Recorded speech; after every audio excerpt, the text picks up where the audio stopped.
are very dear to his heart. On that note, I am confident, therefore, to extend his warm felicitations to all of you that have come to honor this program today. I want to appreciate most especially the young ones in our midst, the students who have shown interest in being part of this program. And I want to assure you that by the time you leave this place, you would be glad you came. Because everything that is going to be done here today would make you richer in terms of wealth of knowledge by the time you leave. Now, may I just say that climate change is indeed a topical issue, not only in Nigeria, not only in the University of Technology, but it is a global issue, and it is something we can feel. Initially, when the talk about climate change came up, many people thought it was a joke. Many people thought it was one of those things until we started feeling the impact all over the world in terms of excess heat. Many of us, when we were young, we were taught that there are two seasons in Nigeria, the rainy season and the dry season. And you knew when the rainy season would start and when it would end, and the same for the dry season. And this helped our forefathers who were, and our fathers also, who were engaged in farming. For instance, in planning their planting season and their yield and the time when they would harvest. But believe you me, in the past few years, all that has changed. All that has changed. And for us who happen to be in the city, we can feel the excessive heat. Sometimes we don't even know when the rains come. And when they come, they are so excessive that flooding is, ravaging parts of the country. And we are all feeling it. So I'm very, very delighted that the center has deemed it fit to catch the young ones so that they can buy into the drive to be aware about climate change and of course how we can adapt to it, especially since it affects every facet of our living. And I believe, as the director has advised, that the young ones and every one of us here today will pay rapt attention so that we will be able to make the most out of what is going to happen here today. So without wasting a lot of our time, I want to thank the center, every led by the director and the coordinator and every member of the committee that has been working. No, this is just one of the programs the center has embarked upon. I know they are also actively involved in tree planting and other sensitization programs. On behalf of the university management, I appreciate your committee, sir. So I want to once again welcome everybody. I will sit there too as a student. I will also be taking notes. And because I am also concerned, and I want to live here more robust in knowledge, and I want to believe that is the desire of all of us today. Thank you very much. A round of applause for our Deputy Vice Chancellor. Well, deliver speech. Next on the agenda, before I call the next item, can we recognize Asarudi Comprehensive College? Wave your hand, please. You're welcome. Next on the agenda is the SDG initiative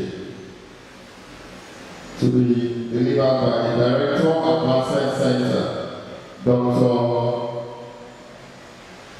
Olushola,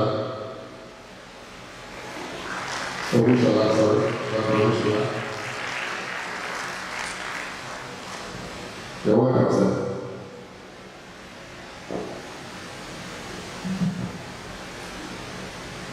The Vice Chancellor, ably represented by the Deputy Vice Chancellor, Director of my Center for Climate Change, University of Technology, and our special guest presenter, please allow me to stand on the established protocol. I have a very short period, very short, to talk about SDGs, which is the Sustainable Development Goals. So I'll talk briefly about the SDG globally, and I will concentrate a little bit on the SDG program of BEX University of Technology, Qatar. SDG, that is the Sustainable Development Goals, was established in 2015 as part of the 2030 Agenda for Sustainable Development that was adopted by all United Nations member states. It came up after the MDG, initially that was the Millennium Development Goals, which was established before the SDG. That came up 2000 to 2015. And the Millennium Development Goals set 8 goals that focus on issues like poverty reduction, education, gender equality, child mortality, and disease eradication, with a target date of 2015. So there was a significant progress made by the MDG, that it was clear that a more comprehensive, inclusive, and sustainable development framework was needed to address the world involving challenges. And in September 2015, during the United Nations Development Summit held at the United Nations headquarters in New York, the SDG were formally adopted by all 193 member states of the United Nations as part of the 2030 Agenda for Sustainable Development. So the 2030 Agenda outlines a 15-year plan with a global call to action to end poverty, to protect the planet, to ensure peace and prosperity globally by 2030. So the 17 SDGs, the Sustainable Development Goals that we have, I'll quickly highlight them, and then I'll give a short update of the progress in Africa. The first one, SDG 1, is about no poverty, and that has to do with the eradication of extreme poverty. The poverty rate of 34%, over 34% of sub-Saharan African population still lives, over 34% still lives in extreme poverty. So this SDG is actually addressing that.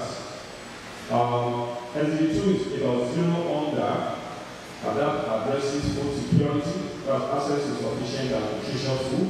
It also addresses sustainable agriculture. It has to do with access to productive resources like land inputs for farmers and so on. The update on that is concerning hunger. About 278 million people in Africa face hunger, largely due to conflict, climate change, and poor agricultural productivity. And then concerning child malnutrition, Africa has one of the highest rates of stunting, 33%, and then wasting about 6.4%. SDG 3 is all about good health and well-being, and that addresses points like universal health coverage, maternal and child mortality, and so on. SDG 4 is all about quality education, and that addresses universal access to education, free primary and secondary education, talks about gender parity in education, skilling for decent work, and so on and so forth. An update on that, concerning school enrollment, primary school enrollment is high in Africa, 80 to 90, but secondary school education is slightly about 50%, and the quality of education is low in Africa. Low quality teaching, lack of infrastructure, and significant barrier. SDG 5 is all about gender equality, and that talks about ending discrimination against women and girls, elimination of gender-based violence, and so on. SDG 6 is about clean water and sanitation. SDG 7 talks about affordable and clean energy. That talks about access to electricity, renewable energy, and so on and so forth. SDG 8 addresses decent work and economic growth. SDG 9 talks about industry, innovations, and infrastructure. SDG number 10 is about reduce inequality. And SDG number 11 is on sustainable cities and community. SDG 12 is on responsible consumption and production, and this addresses reduction of waste, sustainable resources, and so on. SDG 13 is on climate action, which is the celebrant of today, and I will talk a little bit more on that. So SDG 13 is on climate action, and it's part of the global UN goals that we need to work on. And that is the reason why all of you are here to be enlightening on the issue of climate change. On climate action, issues subject like climate change mitigations are being addressed globally in terms of reducing emissions, also adaptation strategies, climate finance. You are still going to hear more of that from our speaker. And then SDG number 14 talks about life below water, SDG 15 talks about life on land. SDG 16 talks about peace, justice, and strong institutions. And the last of the SDG, which is SDG number 17, addresses partnerships for the goals. And this talks about global partnerships, financing for development, and so on and so forth. Now, on the United Nations Sustainable Development Goals of Next Generation of Technology, the University Management established a committee for the SDG on the 28th of August 2023, and the committee comprised of 16 academic staff, of which all of which are team leads. Each member of the committee are team leads of the SDG. And then presently we have 14 of them. So what do? They work on research, teaching, stewardship, and outreach. And they do a lot of work on sensitizing, they do a lot of work on coordinating publication of SDG. So this is what we do in the University concerning SDG. And I want to welcome everybody. Thank you for your presence here. Thank you. Round of applause, please. Next on the agenda is citation of the guest speaker, which will be delivered by Dr. A.A. Fadeli.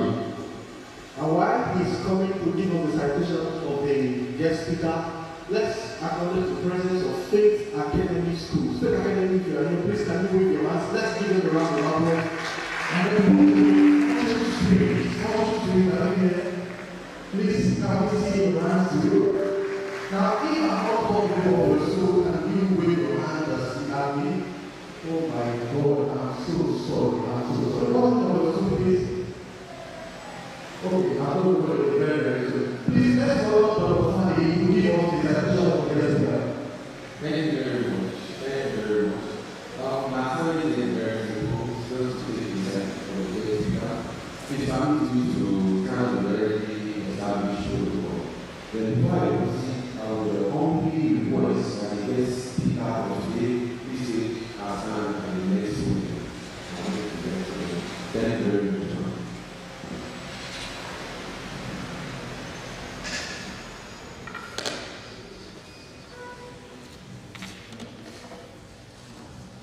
Thank you very much. I'm taking this citation of the guest lecturer, Professor Grace Olokuni. We are honored to welcome Professor Grace Olokuni, a distinguished scholar and an influential voice in the field of urban planning and environmental management, to deliver today's lecture. Professor Olokuni holds a prominent position as a professor in the Department of Urban and Regional Planning and the Faculty of Environmental Design and Management, UCT University, Ibadan, Nigeria.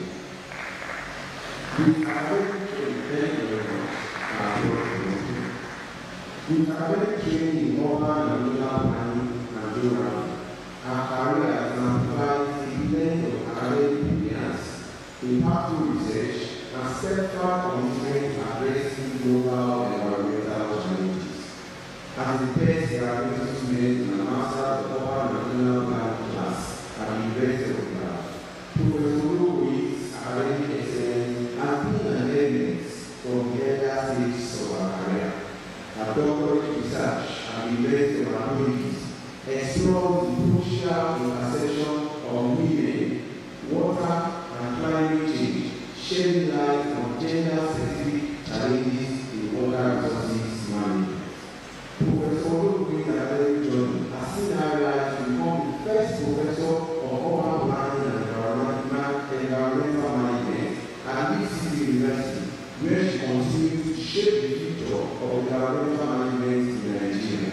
Her extensive research portfolio focuses on resource management, climate change adaptation, and environmental governance, with a special emphasis on urban water services and climate resilience.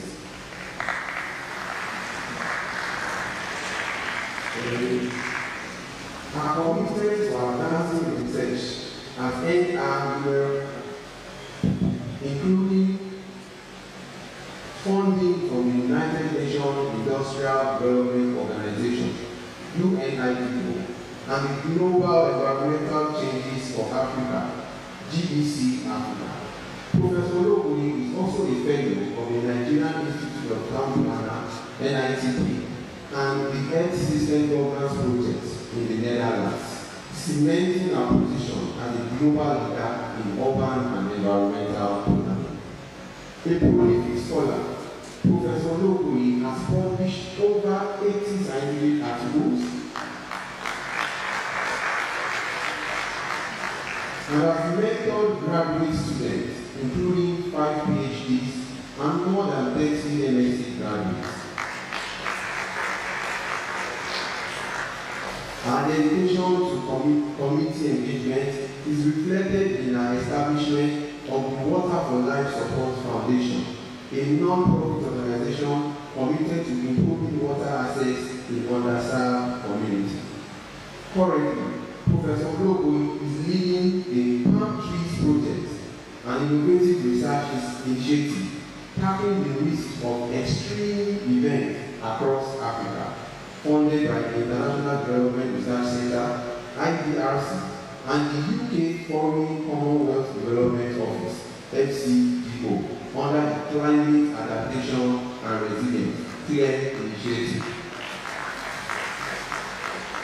Today, as we listen to an insightful lecture, we are reminded of Professor Olokuni's unrelenting passion for fostering sustainable urban environment and our tireless advocacy for climate resilience in Africa and beyond. Ladies and gentlemen, it is with great pleasure and honor that I present to you today Professor Grace Olokuni. Thank you very much.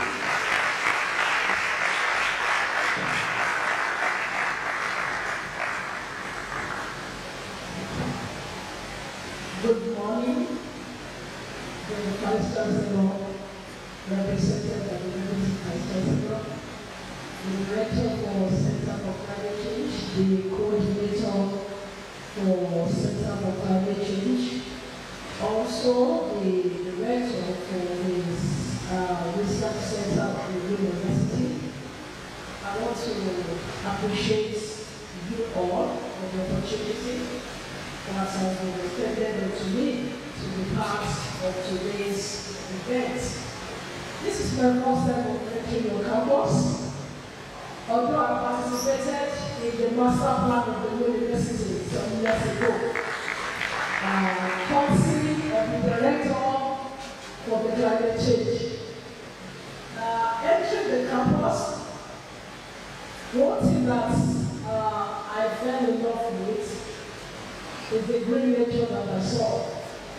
Immediately we parked, I thought, this is good. The car park as they should. So I'm happy that you have not turned everything to grey infrastructure. You still have green infrastructure. So thank you very much for this opportunity to be part of what you are doing here.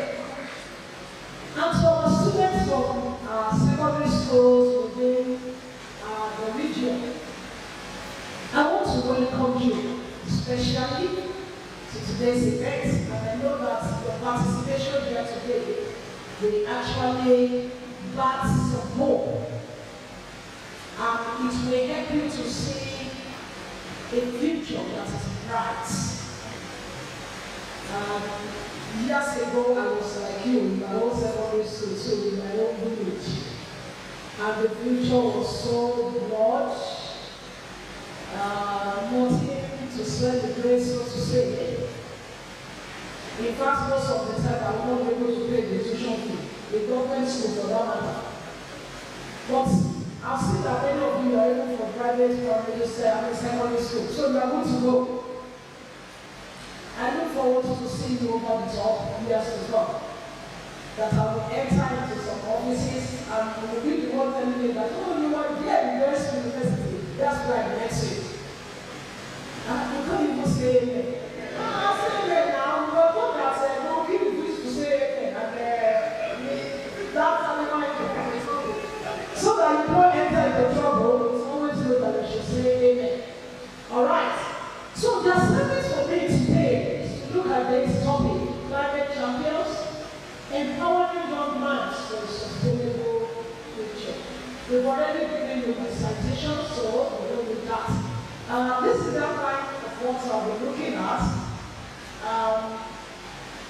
I'll give you a conceptualization of what we're talking about, following the introduction on what exactly is climate change, what is happening to our planetary hearts, and what are the realities we have.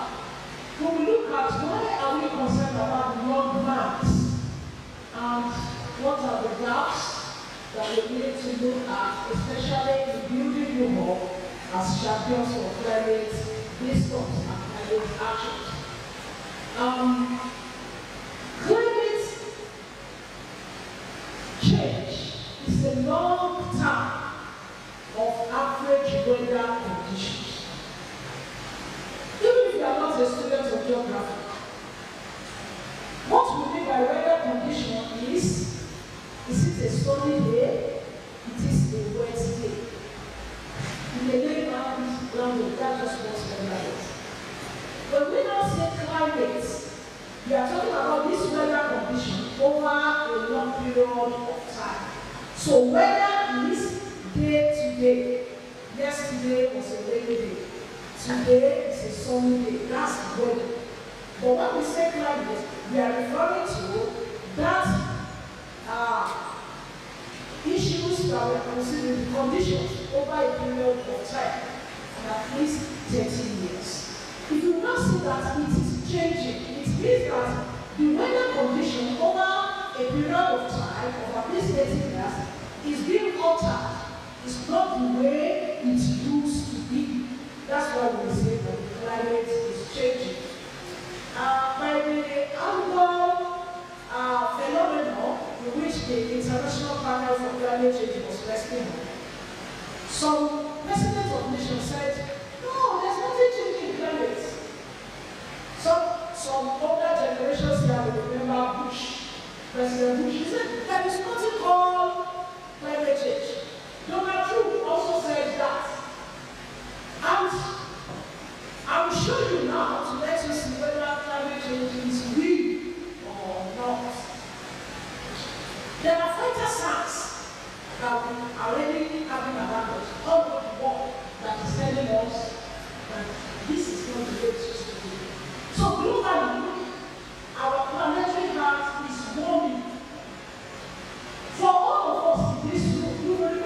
between last year November and March this year, it was terribly hot. Did you remember that? It was so hot, and we were drinking water, and the agent and the drug addicts, they were asking questions, what is happening now? This thing is getting much on us. That's what is happening. And globally, August and September this year gave us the hottest time in the history of man. Can you see that? Also, the dry season across West Africa last year, November till around March this year, was the driest period that we have in history. Also, we are having flooding, high frequency of flooding, and with great intensity, and also droughts. Once you move to the Guinea Savannah in Nigeria, our people in Kwara, in Benue, in Nasarawa, in Taraba, they will tell you that when the rain started this year, they wouldn't rush to the farm, so they planted around February, March. And after 3 weeks, the dryness came again, and everything dried off. I was at a stakeholders meeting in Ilori, and farmers were practically crying. That's how we have planted rice, and everything dried off. This happens, you see extreme dryness around us. What are the drivers? You will want to ask, why is it so if it has not been so from the days of our fathers? There are two drivers. One is the natural forces, which you can see from the forces of solar system, the volcanic forces underneath the ground, the hydrologic forces in the oceans.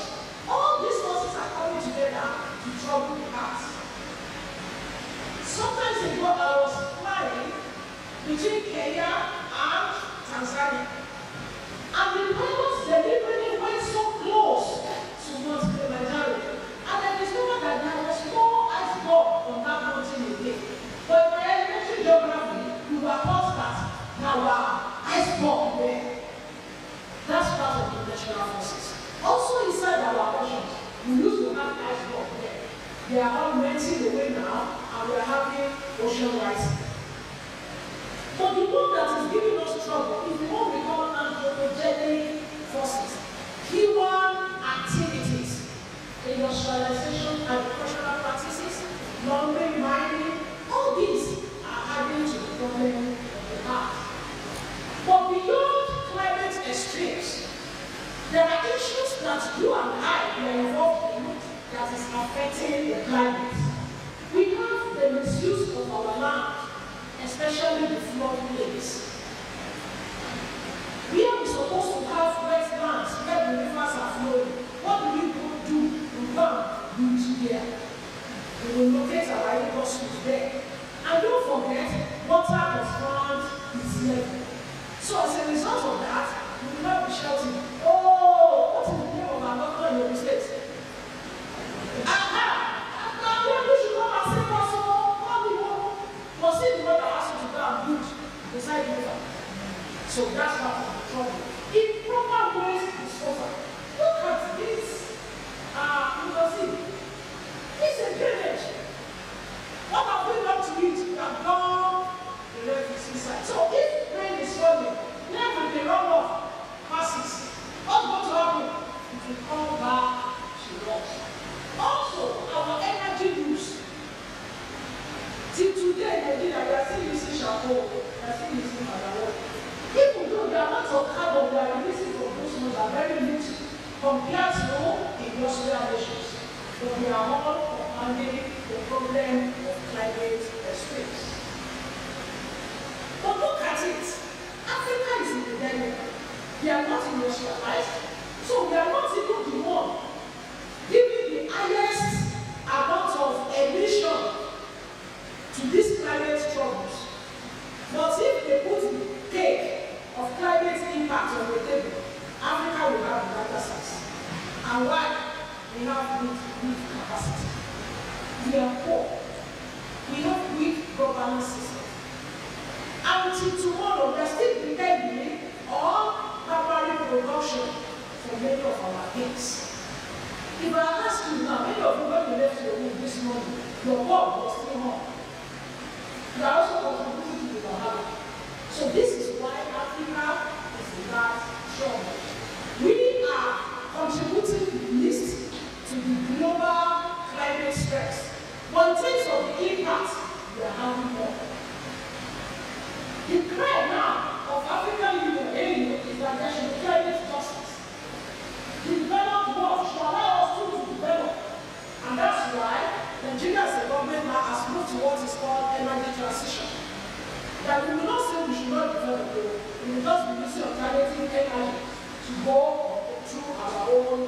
share our part. So who are we worried? If Africa is not the one contributing, why are we worried? Climate change is a global crisis, and it has implications for so many areas of our life, ecological and human system, our food security. If there is a drought, what is going to happen to everything that the farmers are planting? They will die. If there is flooding, what is going to happen? All our shops, all our electric poles, what is going to happen? Everything will be washed away. And based on the World Economic Outlook for this year 2024, climate change is one of the risks that we are battling with all over the world. And that's why. So, when you look at this is our planet map from the sky. Everywhere you see red map, it's already showing you that those are trouble zones that is born. And you can see, most of you that have listened to international news, you will see that every now and then, Japan is always in one earthquake or one tsunami or whatever. If you go again and you do the other part of the world, evidence of Africa is also having our own, because you see the line of equation, we are having our own share of things. What are these impacts? Especially those impacts that are indirect. I've talked about food insecurity, but let me look at this displacement of forced migration. If any place is flooded, what is going to happen to all the people? They will carry their little salary and they will leave. Going where? IDP center. They will get to IDP center, no water, they will have cholera. In the middle of cholera, somebody will come and rape their girls. Do you see how the thing is now multiplying? Alright?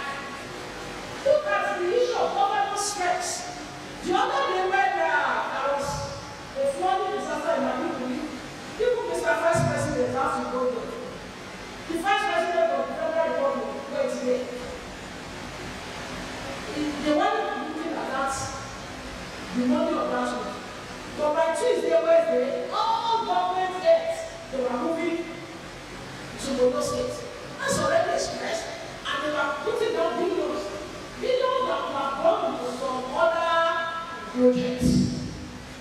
Extreme weather events, biodiversity loss.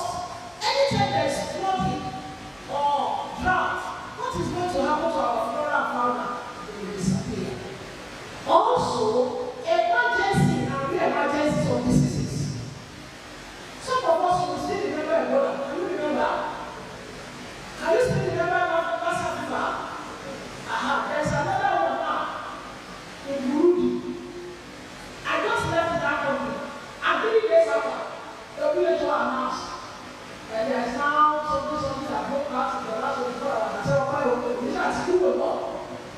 All over the world, so many things were popping up that have never been so in the days of our fathers. Then look at the issue of poverty. If a farm is flooded, what is the version of the farmer? What did they say? That farmer is in trouble. If a shop is flooded, what becomes the lot of the shop owner? Poverty. So look at the direct and indirect impact of climate change. So who is impacted? I put it here: adults and children, aged, active population like you. If it is flooded, will you go to school? Will your mother and daddy will listen to go to school? No. Population with disability. Somebody that is on wheelchair, when it is flooded, you with 2 legs, you are trying to run.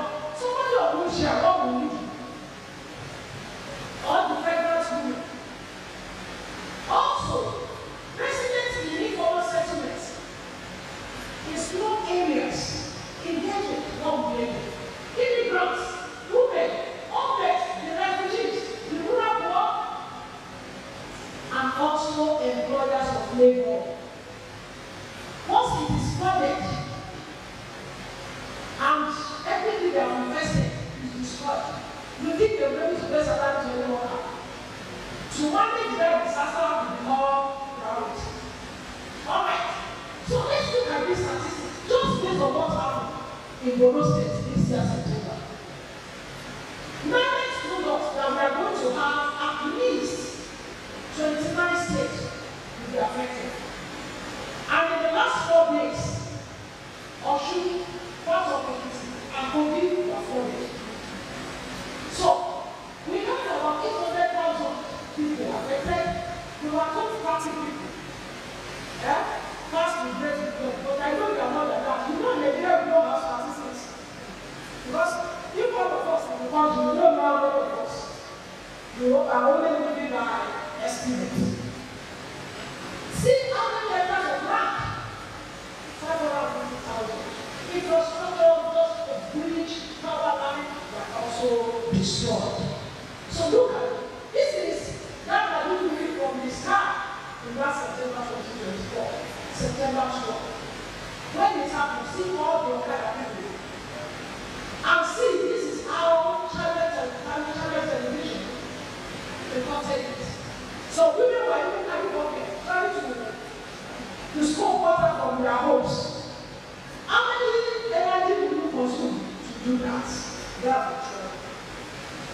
All right. You may think this is only in Nigeria. It's happening all over the world. Western Europe was also flooded.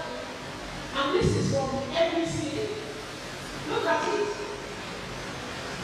Western Europe was also submerged. And you remember that earlier this year, UAE was flooded too. And Dubai, that they have been able to deal with the water issues for tourism and all that, it was flooded this year. So it's a global issue. I want to be able to play this and hope it goes. Oh, sorry, this is not good. This is just a video of the way the residents of Maiduguri were screaming. Because the rain just started, and before the bridge get through, and everybody just shouting, screaming. So I have some of my research assistants that were able to help us to capture. It's a pity I cannot bring it to you. But with the permission of the director, if they wish that we should share the slide with the students, we will do that. Even if you don't have phone, your mother or your daddy will have phone. So at home, you can still have a look at it. Who are we not talking to youths? Who are we talking to you, school children? By the statistics of Nigerian population, the younger generation is more than the ages. And it is like that all over the world. But in Africa, here we may have more children, our fertility rate is very high. We need you. You are part of us. You are carrying the largest portion of the cake when we divide our demographic. And that's why we are talking to you. Also, apart from the demographic, in most climate debates, children and youth are not captured. But we have our policy makers there, the senators, members of House of Rep, members of the House of Assembly. School children are not invited, who are important, and that's why we have invited you here. Also, you have young minds, and you also are assets. There's something in you that you can offer on how we can protect our environment. For me, you have also had experiences about flooding and about drought or the big stress.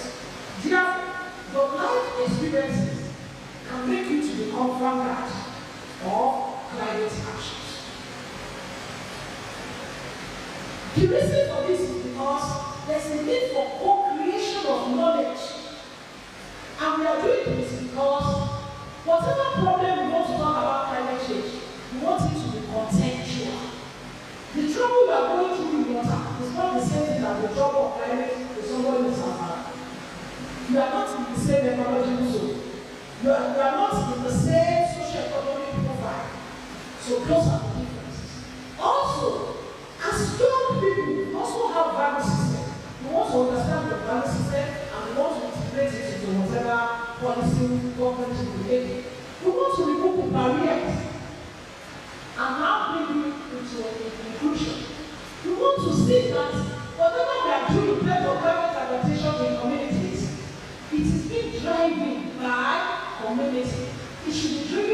community and you are part of the community. And lastly, we want to build network with you for equitable relationship between climate actors. Look at it. This is a global data about young people. They were asked, what is the most serious thing in the world today? And surprisingly, 48% of them are talking about climate change. About 13% are talking about conflicts. Conflicts, Gaza, you know the Israel and the Gaza something. Russia, Ukraine, Syria, those are the conflicts. But the third one, inequality. But we discover that the one of climate change is the highest. And it is because climate change is destroying our nature.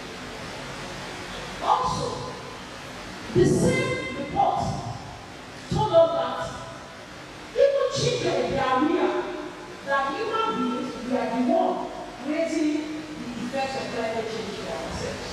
And that is what to say there. This year, 2024, a center in Abuja, that's NOR Force, did a national survey to know what people are feeling about climate change. And surprisingly, all over the country, they are telling us that they know climate change is real. And what causes climate change is all about the way we are behaving, the way we are planting in the wrong place, the way we are building in the wrong place, the way we are dumping everything in the wrong place, and the use of firewood and so on and so forth. All right. You also see what we concern again about young boys. When the humanitarian service providers want to do rescue mission, most of the time their targets are children and women. And you know what?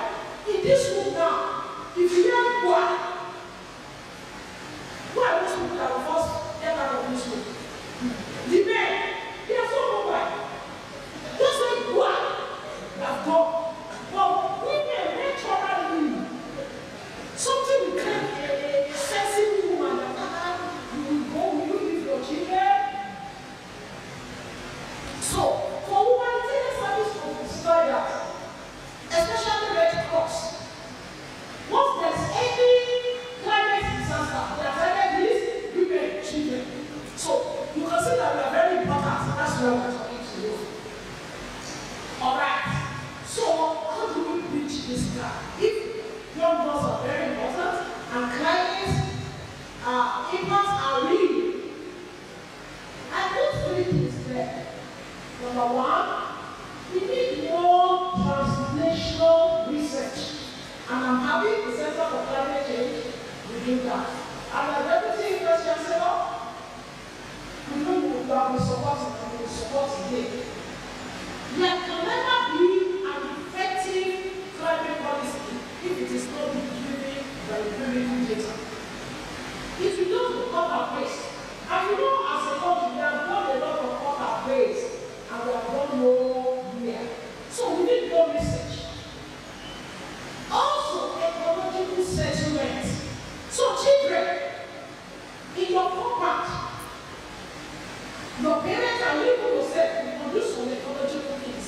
Plant some things around your house. And in this thing that Proto 4-5 I think they will say 200 naira. You can do that in your compound. You are getting food security for yourself, and at the same time, you are protecting the environment. Also, I put it here, communal settlement. We need that a lot. It is strange in African context to be living alone. Even though you may be in your estate, don't be alone. Try to know your neighbor so that the way your compound is flooded, you have somebody to call on to. You will not be like one of our friends in the university quarters.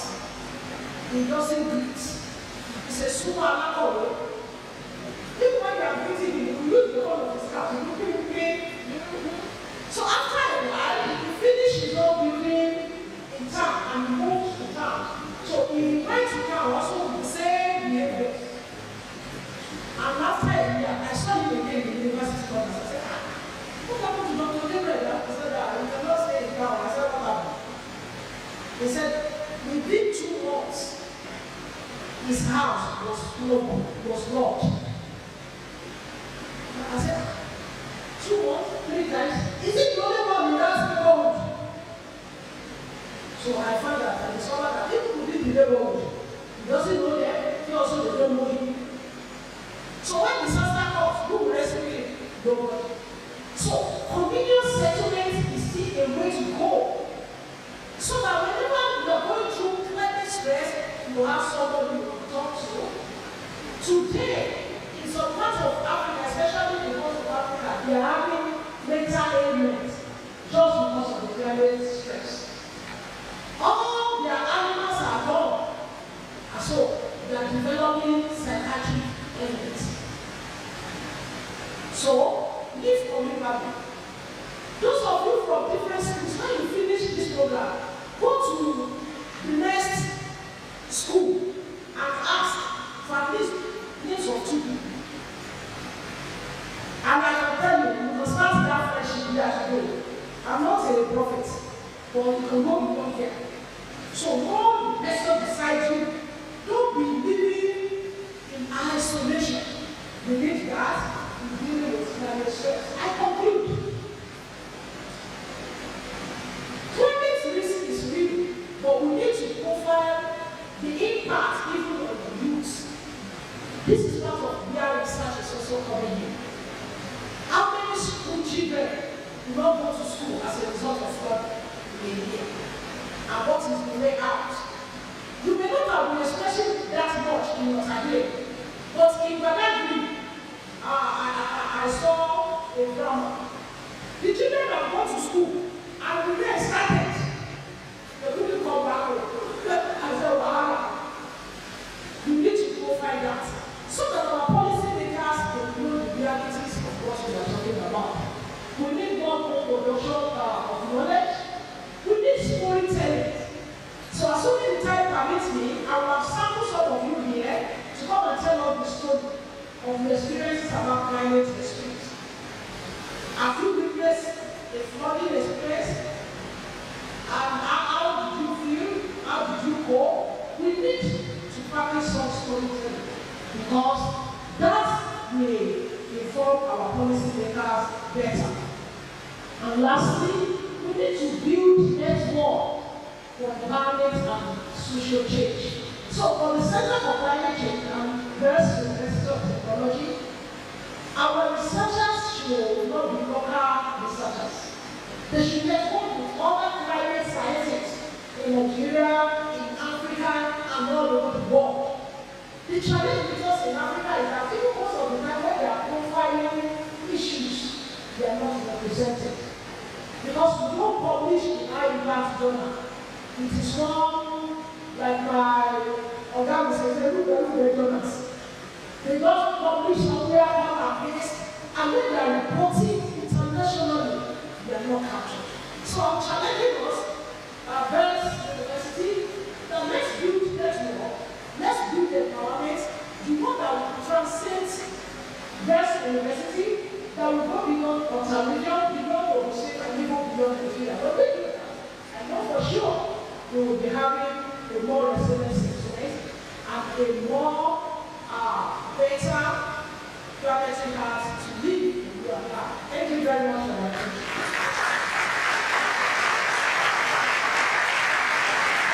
I think we began standing ovation. What a presentation. Please, a bigger round of applause as we stand. And then we give another standing ovation to let the seat and sit down. Thank you very much, Prof. That was brilliant. Please, a bigger round of applause and have your seat, everybody. Thank you very much, Prof. The lecture got me so glued to my seat that I was supposed to give you a note that you have exhausted your time. I never knew. I was so carried away by the lecture. Thank you very much. I probably have not enjoyed any lecture or seminar on climate change like this, and I mean it. Thank you very much, man. That was very, very brilliant. And I hope you all enjoyed it too. Now, please, something also chilled me while the presentation was going on. Our students were writing so furiously, and that is impressive. It means that our teachers have taught us very, very well. On that note, please, if you are a teacher here and you came to the children, please can you stand so okay? Let's give a round of applause for the teachers. A round of applause. Look at your teachers, give them a round of applause. All the teachers here. Thank you very much. Please, you can have a seat. This will let you know that your children are representing you very, very well. Now we are very grateful. Now please, because of our time, we will be very fast. We have 2 sets of presentation. In fact, 3 sets of presentation. The first will be a drama presentation that will be presented to us by Bell's Drama Troupe. That will take place now. But while that is about to take place, I'm very sure some of us have our questions. So put your questions together. We'll give our guest speaker a few minutes to sip, water. After talking for a moment, she needs to drink some water. And then put some questions together. You can write them down. And then we'll pass the questions to her. So when it's time, she will come to answer your question. Is that okay? We will give maybe 1 or 2 persons chance to stand and ask a question so that the camera can capture it. So on that note, we want to. Alright, we want to recognize some other schools that have come in. If you hear your name on the screen, just wave your hand. Faith Academy. Just wave your hand. You're welcome. Then also Fortune Spring Schools. Fortune. There's a school waiting at home. That's Fortune Spring, right? It's good to have you in the room. And also Lindsay Secondary School. Thank you, you're welcome. So, now quickly, as we are putting the questions together, can we have the drama troupe? Drama troupe, are we ready? Please, drama troupe.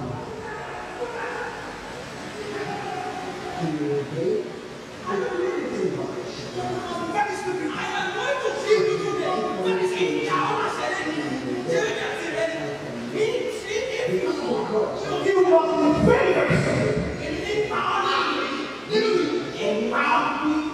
The foundation of your family, because I have lost it, and there is not anybody can do it. In delaying one day, I am the one who wants everything that is happening.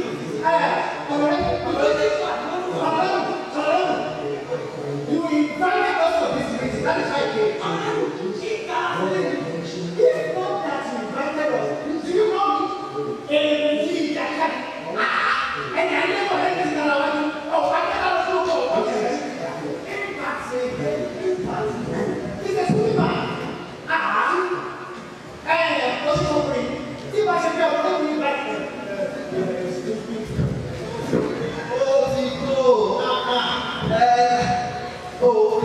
Someone should come and help me to separate this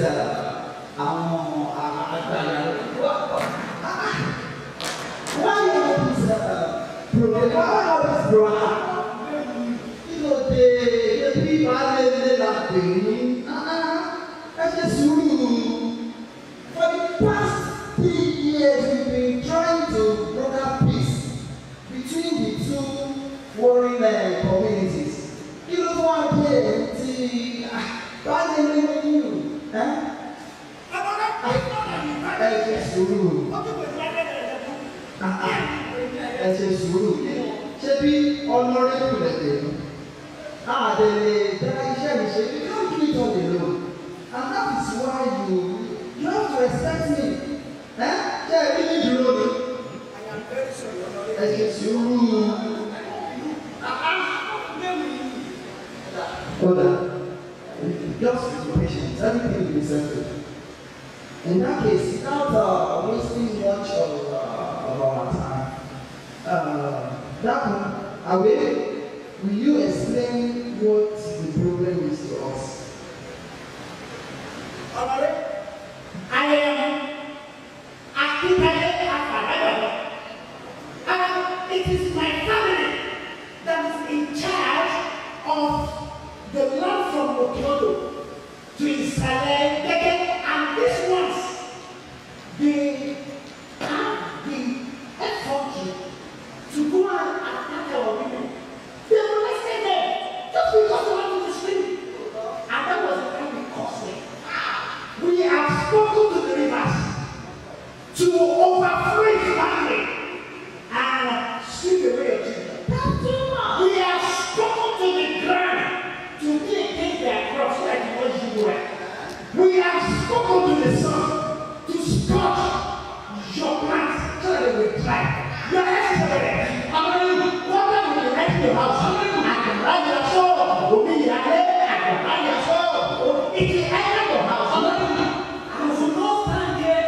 again. You don't think, no, somebody should go come and help me pray the praise and words. Now, you know, nítorí ìwé ní ìwé I'm so used to this how you people behave in these communities. Don't let your sin there. How do we say what if you continue this way? Ẹ̀yin àgbàlagbà, although there are a lot of things that you don't understand. Today, we explain everything to you. We see them and have a team of professionals, and they are going to put you in the know of many things you don't know.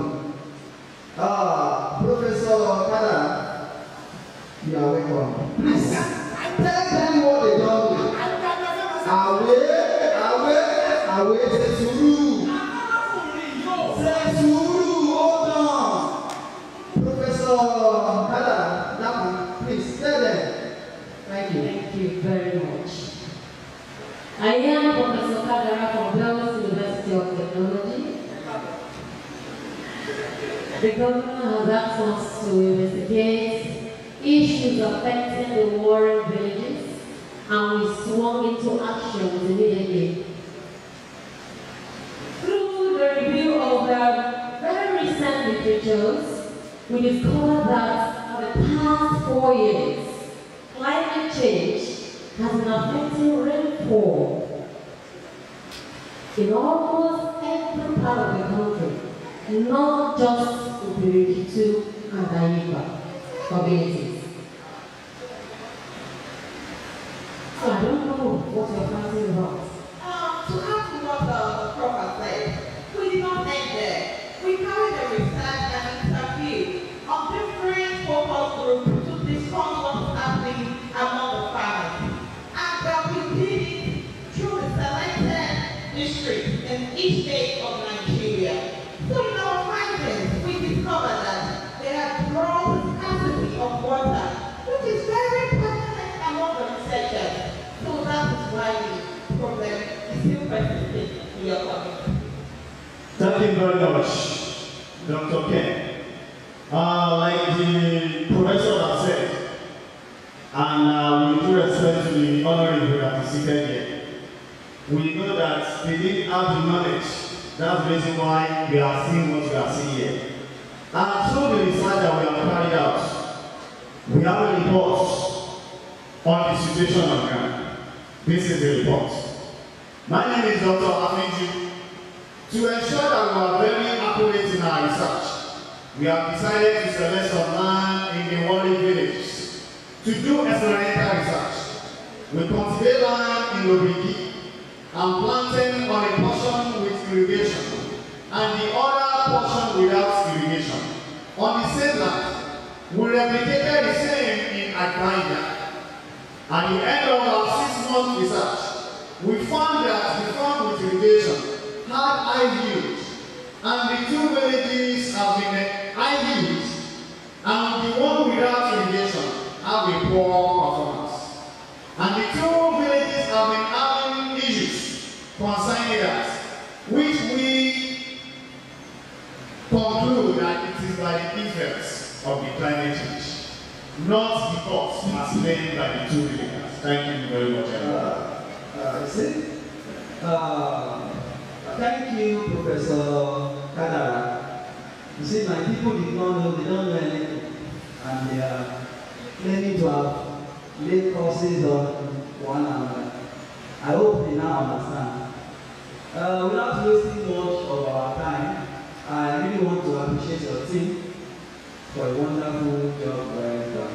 Thank you very much. Yes, I want to tell you what it means to say that, what climate change is all about.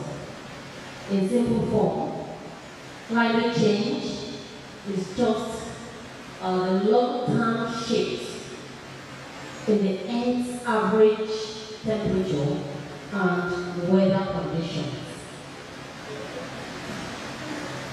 That's just what climate change is. And now, human activities, have been causing constant rise in temperatures. seaways, and then the rising of sea levels. And then, according to what our reports, all the investigations that we have gone through, we now came to a conclusion that the best thing is to suggest measures to follow. And then one of the suggestions that we recommend is one, that farmers should avoid bush burning. Two, farmers should practice organic farming. Instead of using chemicals and fertilizers, you adopt a system of livestock manure. Three, deforestation must be discouraged. Simple. That is to say that when trees are felled, you must plant new ones to replace them. Farmers should be taught irrigation methods. And finally, government should provide facilities to ensure effective and efficient irrigation system for farmers in all the communities. Thank you, Professor Kara. Please, can you explain irrigation to my people? Yes, I have an expert on irrigation in our midst. Please, Dr. Ken, can you tell them what irrigation is all about? Thank you, everyone. You are welcome. I am Dr. Ken. Thank you, Professor. We may not be able to dive into much detailed explanation of irrigation here today. However, I will give a simple definition of irrigation. Irrigation is a process of water to crop and applying water to crop artificially to fulfill their water requirements. This nutrient may also be provided through the plant as source of water for irrigation. We have the river irrigation, which you can also get water from the river to be applied to your plant. And furthermore, we have soil irrigation, we have sprinkler irrigation, we have center pivot irrigation, we have manual irrigation. So you can apply any of these irrigation for your plant, and you will have a successful plantation. That is the thing I want. Our people are dying. We want to irrigate so that we can see every power of and that's we are in the we are in the no, you see what I'm talking about? Is it not if that the cost of our land and their land is not something? Mr. Alan is better for. Hey, I'm not to pay me. We are not talking about you at all. It is not you. But there's no community here. You see, the fact that irrigation is a problem is what concerns me now.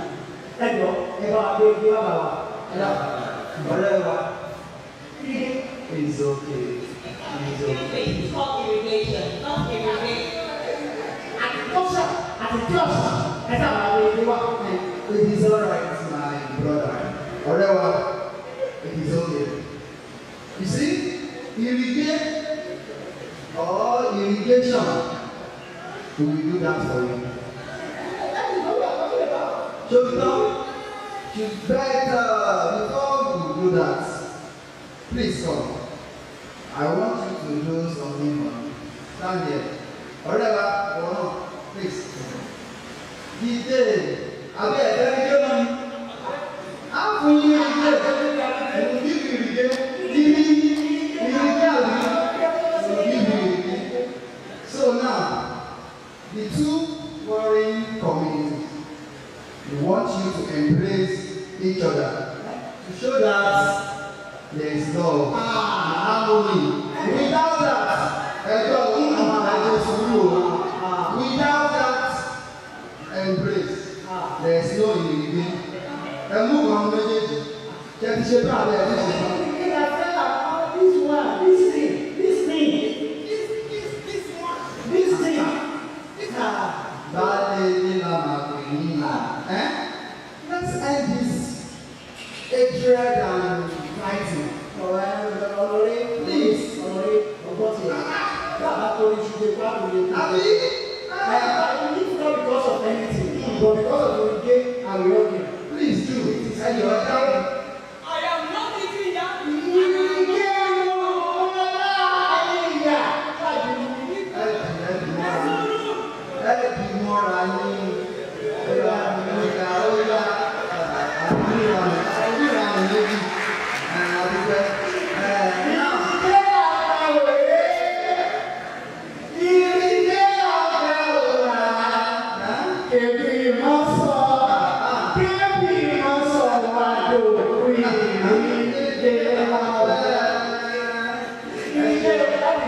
That is not the end. While we are making provision for the irrigation, with the government people, yeah, hold on. 10 lorry load of yam is on the way in the two communities.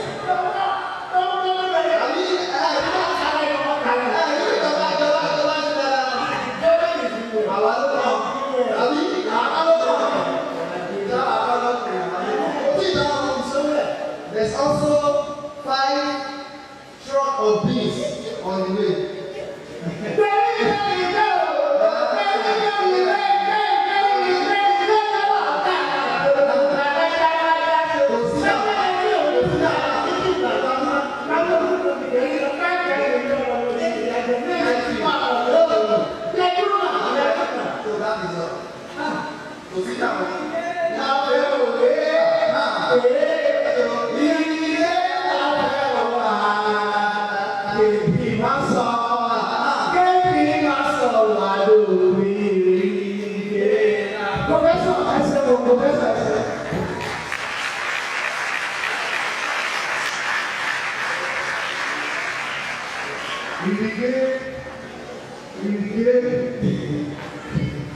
Thank you very much. Let's give them another round of applause.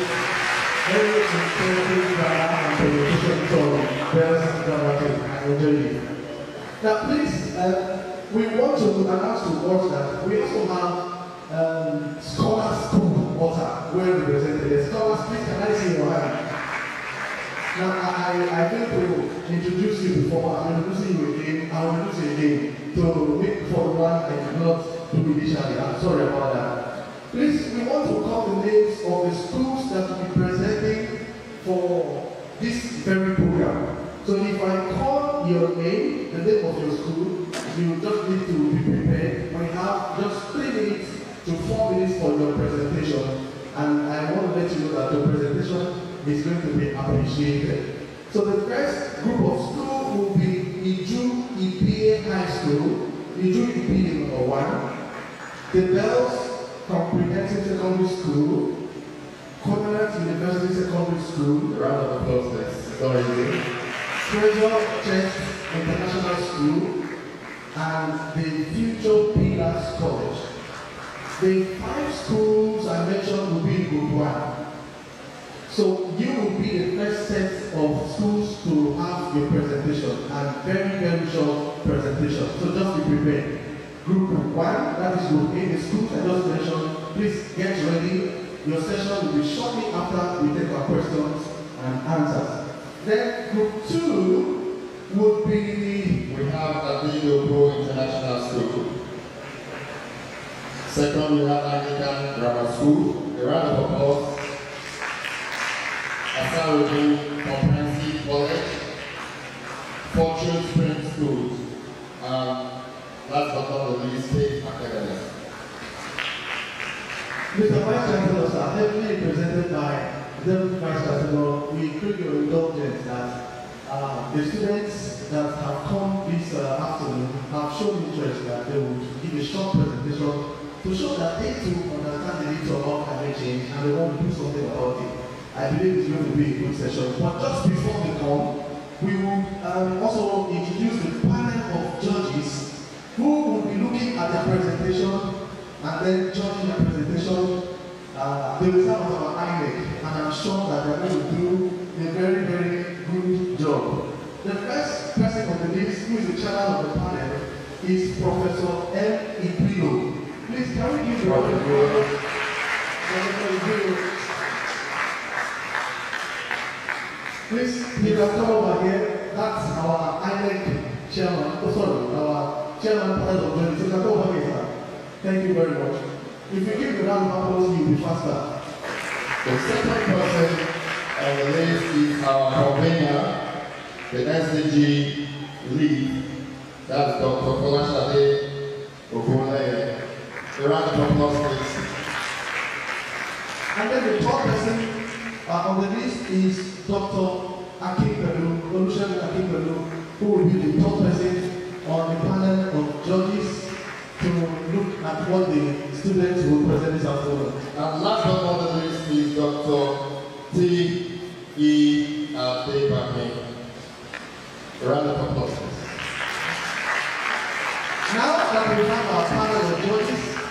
we are set for presentation in the interim as we expect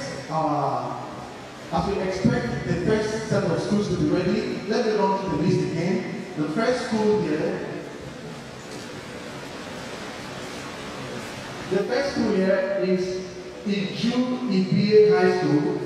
Now, if you are ready for the presentation, in the order which you have listed, you can come have your seat here. Whoever is representing the school can come have their seat here so we don't waste time at all. After a set of presentation, the next comes immediately. Please, the presenters should go forward, please. So, Iju Ibie High School, the Girls Comprehensive Secondary School, Cumberland University Secondary School, Treasure Chest International School, and then the Future Pillars College. You can come to the front seat here and have a seat. Thank you very much.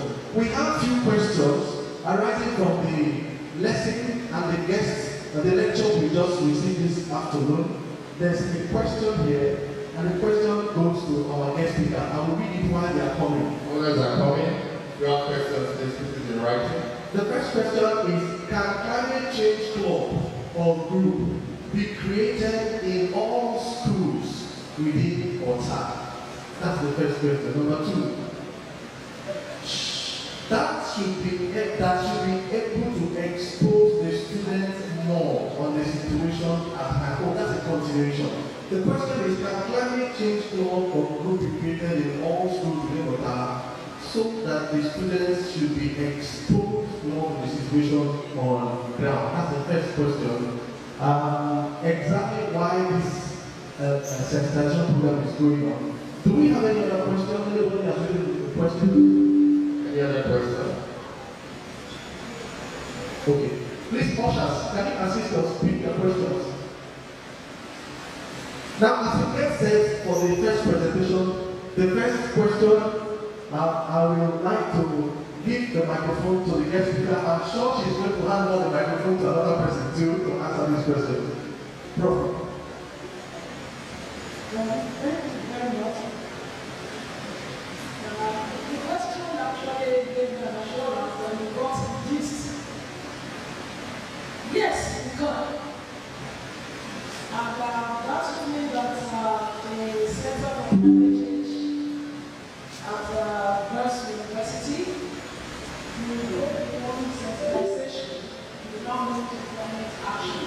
So, for secondary schools, we have it as climate adaptation champions. We are just like the objects of some other courses, secondary school, we start to become advocates. And we become advocates, they will become activists of climate adaptation and communities. We will not maybe the next program winner of climate change will come from water. Thank you.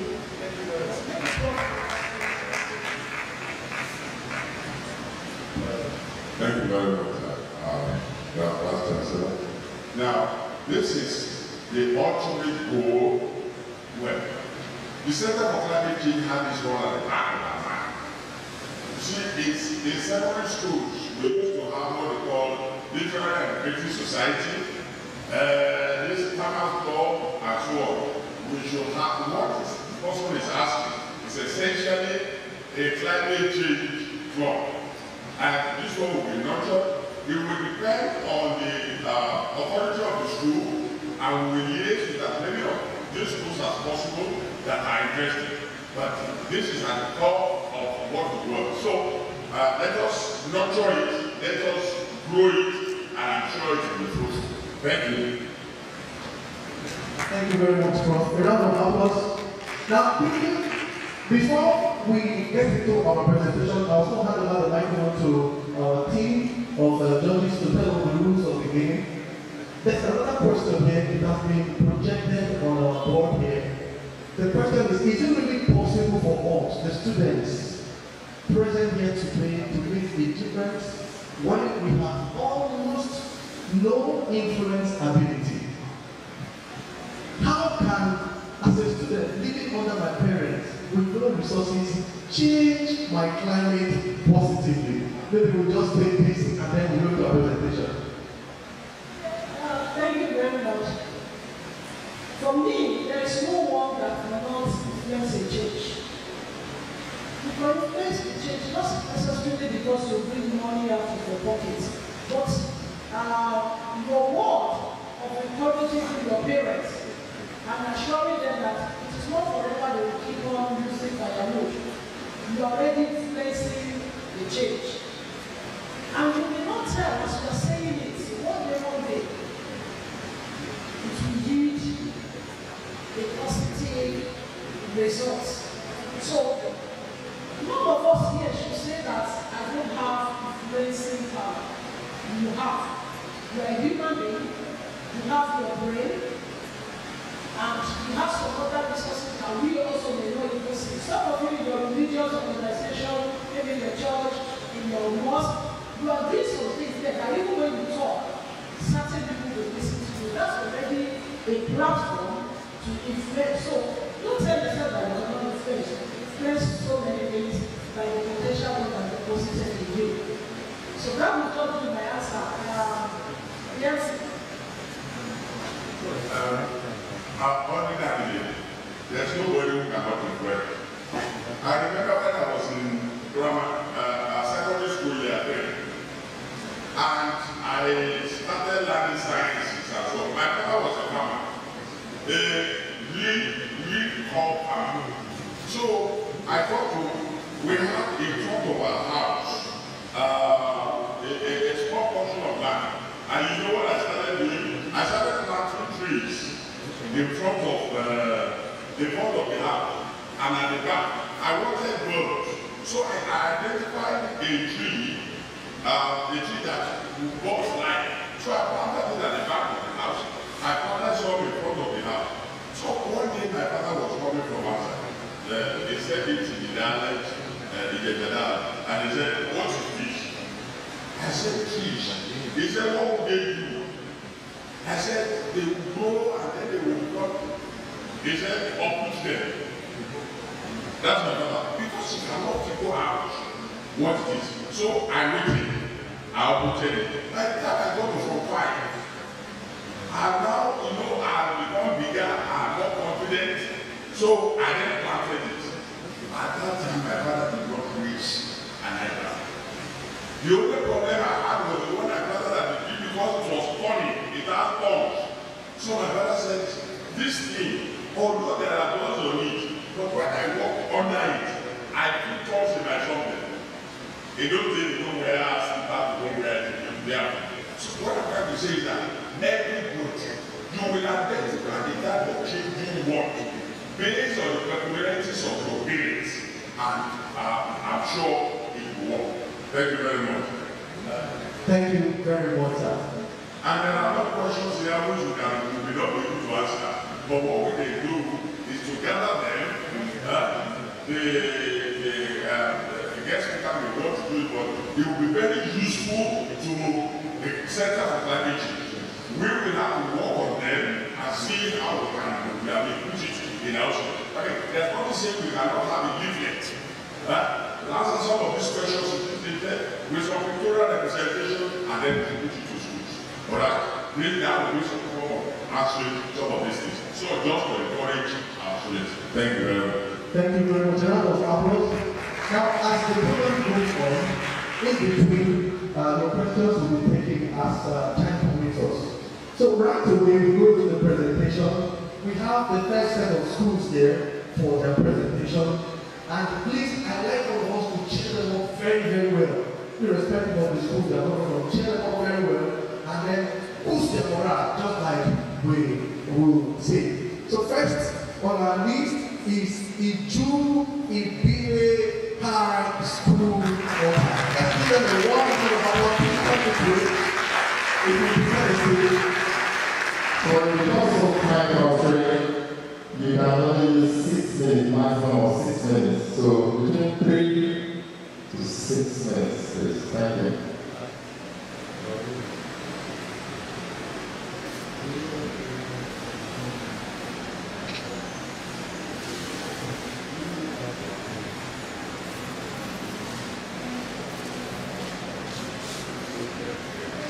Goodbye, sir. Goodbye, ma. Goodbye, Mr. Chairman. Final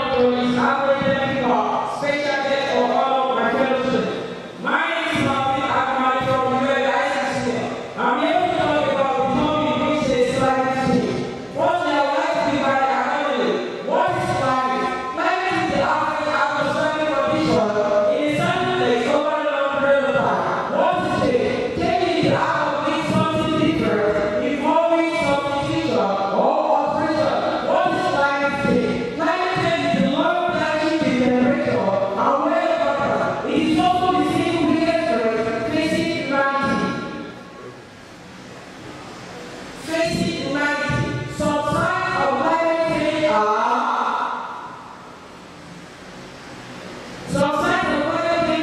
rising global temperature.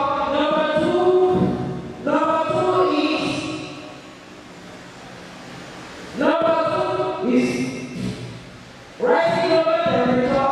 Number two, coastal erosion. Right, number three is changing rainfall pattern. Some of the causes are volcanic erosion, mining, and change in precipitation pattern. Some of the effects are extreme climate events, loss of biodiversity, and ecosystem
disruption.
Why they are thinking their photograph and then go back to their seats. We want the Bells Comprehensive Secondary School to get ready. I want to believe their PowerPoint presentation is already set. The Bells Comprehensive Secondary School.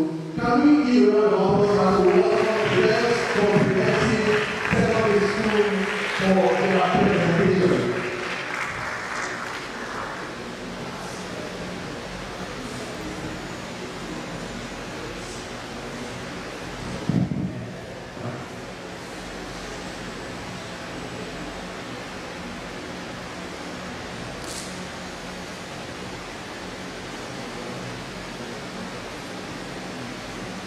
The Bells Comprehensive Secondary School PowerPoint slide. Is it ready? Studio, please, if it's ready. They are also ready. Hey, round of applause one more time.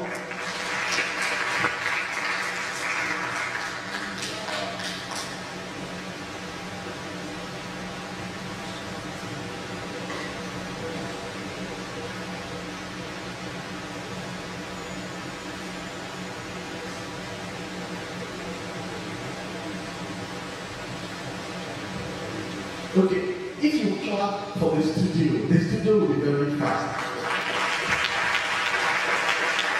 Studio, you can get the sound of the clap. I told you.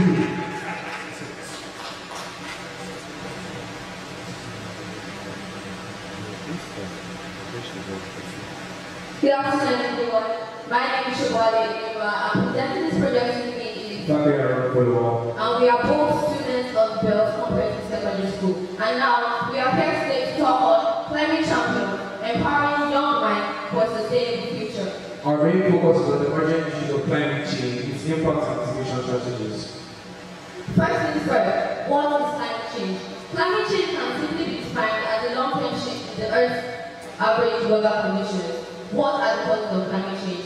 Climate change is primarily caused by human activities such as excessive consumption, transportation, agriculture, just a few to mention. It is also notable to know that the accumulation of some key greenhouse gases like carbon dioxide, methane, and nitrogen oxide is. Now, as I said earlier, we're talking about the impact and mitigation strategies that we apply. And now, the first impact of climate change is on ecosystems. And the first one is rising sea levels. One happened in my new border recently, whereby tall buildings rooftops became flooded. This is bad. This is threatening our coastal cities and our islands. Then we have extreme weather events, more frequent and intense hurricanes, droughts, and wildfires. The wildfire happened in Australia for 27 days straight. And then finally, biodiversity loss, disrupting our economies and endangering our species. Secondly, on impact on climate change, we have impact on climate change on economy. Firstly, impact on agriculture. Climate change has led to altered growing seasons and crop yield, infrastructure damage. Due to frequent and severe natural disasters, it has led to costly repair. Also, we have health system strain. Climate change has led to a rise in health exports due to climate-related illnesses. Productivity loss. Climate change has resulted in disruption of labor markets due to natural disasters and extreme weather conditions. Lastly, but most importantly, budget on government. Climate change has resulted in the rise of costs for disaster relief and recovery efforts. And now, our final impact of climate change is impact on human health. Now, there are different illnesses that are caused, and one of them is one heat-related illnesses, which has increased our mortality rate. And our next illness is waterborne diseases. Now, when things like hurricane happen, it carries that, and usually passes through our waterways and drops a lot of them inside, polluting our water. And in Nigeria, some people don't care or clean it up, and we still drink from that water or bathe in that water. Then next up, our respiratory problem. As we said earlier, climate change is caused by the accumulation of key greenhouse gases. And now these greenhouse gases are polluted by air at times, and people are reading that day by day. And some people are causing sick due to this. And finally, mental health issues, stress and anxiety, related to climate change impacts. Some people can't live with the fact, knowing that there are natural disasters happening in place they live, or they've experienced a natural disaster before. We're looking to survive, but can't continue living with the fact that another one will happen, no matter where we are. Next one, we have urgent action, mitigation. And here, we're talking about. Now we have urgent actions, mitigation. Due to some reasons, we hope that the studio will please move back outside so we can continue on with our presentation. But before then, talking about climate action, mitigation, please permit me to make you.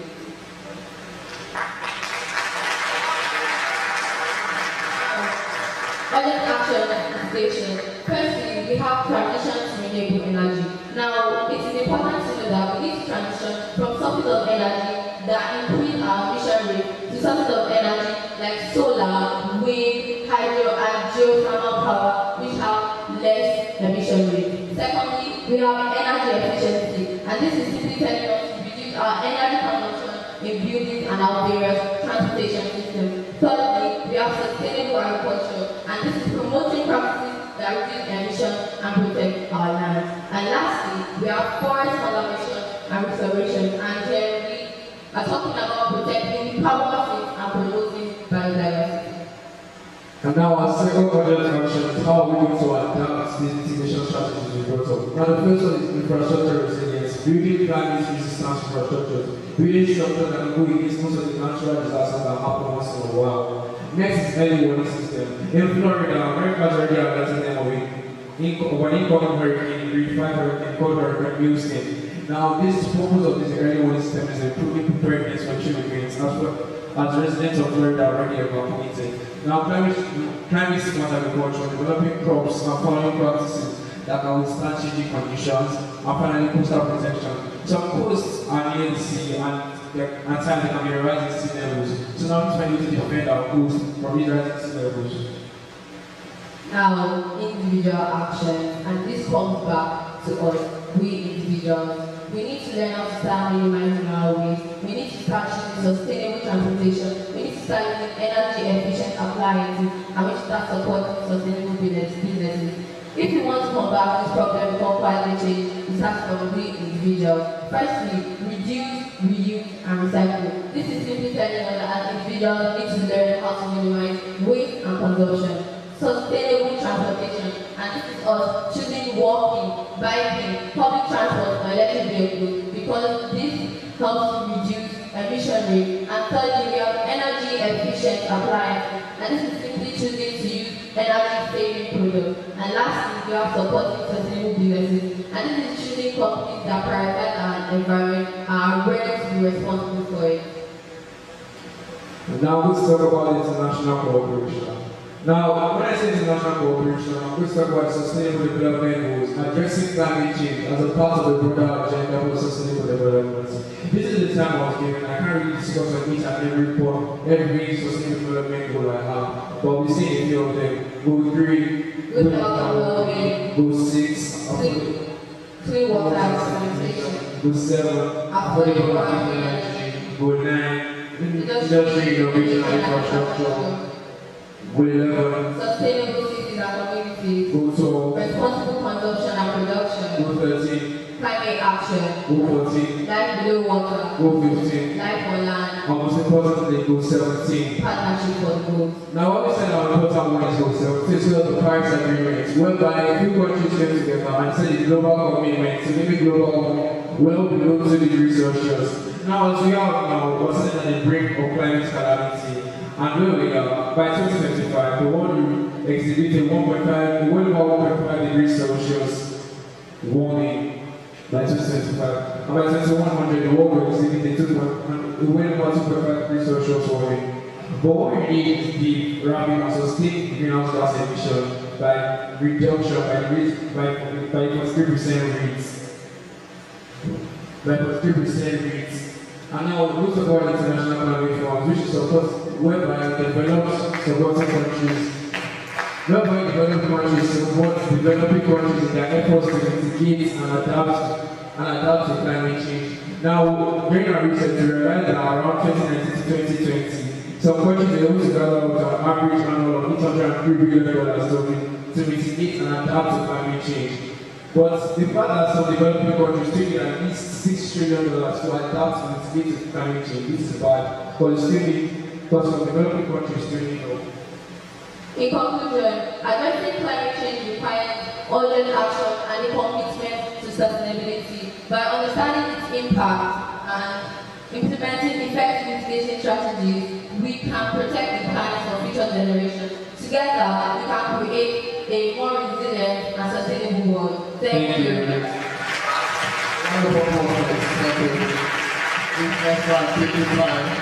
The next university secondary school is Covenant University Secondary School. Maximum of 6 minutes, please. A minimum of 3 minutes.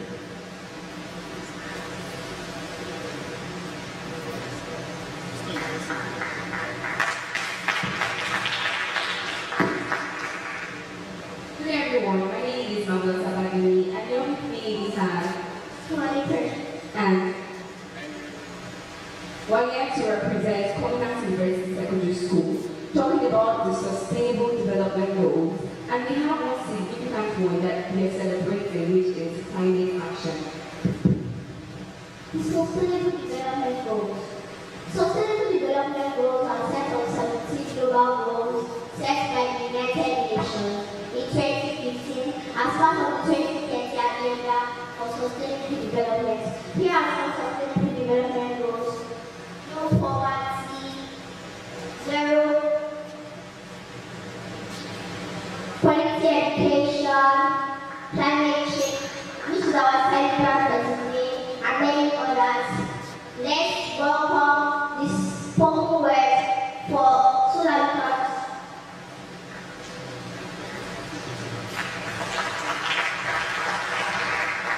Studio.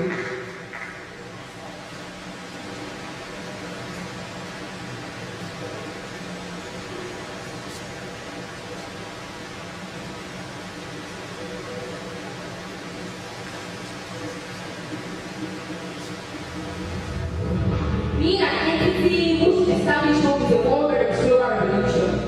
It is like being an emblem of frustration, especially in a nation where there is corruption.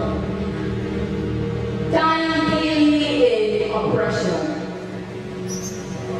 Suffocating. But there comes a platform for elevation. One who has filled our eyes to see tomorrow, which is not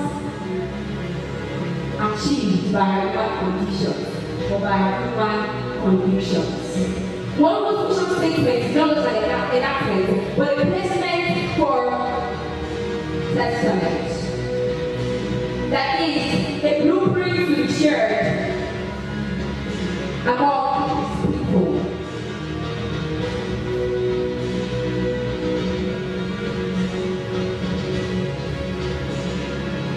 It is all about development. Development from probably preventing like an ending normality, a formality reducing the dignity of humanity. It is a story, development from a story of just seeing your child dying of preventable diseases. It is not just being an entity to be here, but an entity solutions. School just becoming a center for social interaction rather than an institute for active information collection. Extending issues of racial discrimination just because of my sex, deflating my white personality, and bringing my flesh into another pool. This is a legacy. A platform with 169 targets, 3,970 organized events, 1,371 publications, and 7,869 actions. This is a legacy. This is no playground. One to achieve a great tomorrow. One to bring down the level and the struggles of climate actions and put us to a future of development. It's a legacy that has come to take things, become a legendary, and mark its footprint on the ground of humanity, amongst many other climate actions. And I'm going to be giving or handing over the mic to my co-assistant. Thank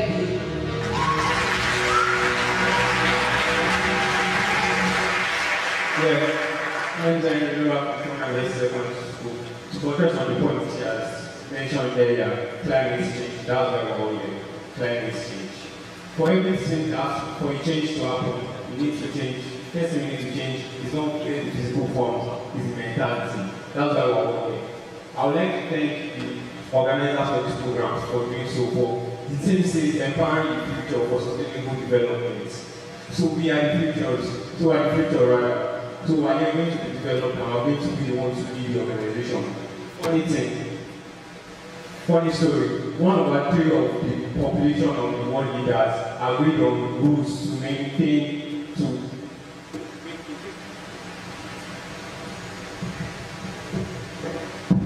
one over 3 of the world leaders agreed on laws to better our climate, to better the climate.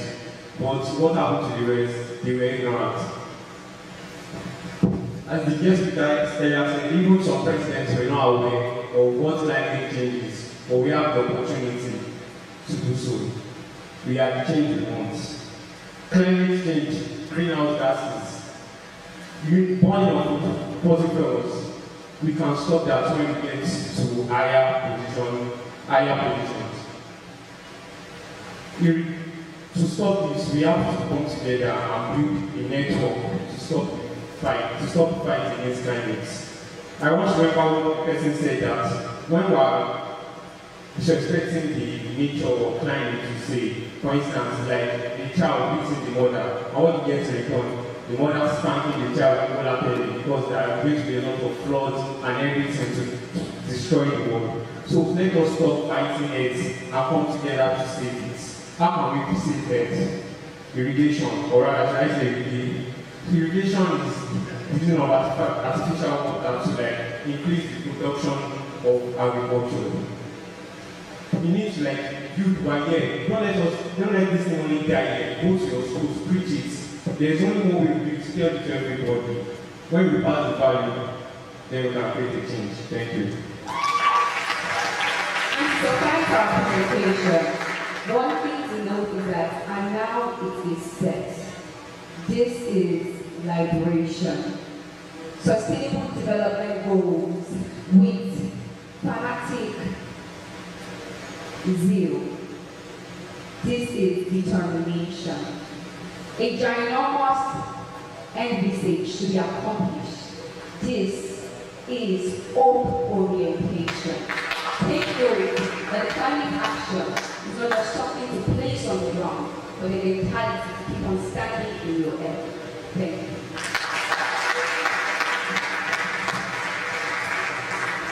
We couldn't have had it more beautiful than this. Can you give all of them a round of applause for the first set of presentations? It's really wonderful. I feel like going back to primary school, but not my kind of primary school. We want to move in over primary school, LGBA, Okoro, Ichakobe, and local government. That's why I went to. I'm proud of that school forever and ever. Thank you very much. It's good to have all of you. Now, please, let's get the next set of presenters ready. Adeokun International School, if you are here, get set. They come to the front seat, just like your colleagues. Adeokun International School, Anglican Grammar School,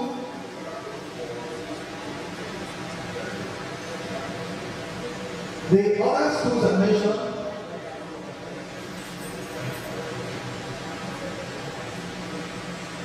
One more. This one, is this way. I'm sorry about that. I got an information that one of the schools will not be presenting, one of the schools will be presenting. However, that is Pillar, right? The Future Pillars College. Okay, please, can we put our hands together as we welcome the Future Pillars College? As they are coming forth, let's have Adeokun International School come out here. Anglican Grammar School, come and have your seat here too. And then Ansarudin Comprehensive College, let's have you on the front here. Fortune Spring Schools, and then Faith Academy. Please, if you like the name, you can come to the front and have your seat here as we take the last presentation in the first group. As we put our hands together again, let's welcome the Future Pillars College.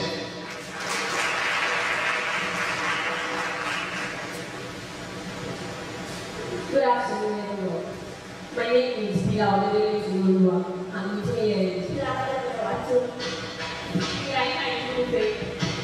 Oledele. And we are representative from the Bishop Pila School. We are going to be presenting to you the dramatic play. And we hope that as you watch our presentation, you are going to hear what we're going to do for you.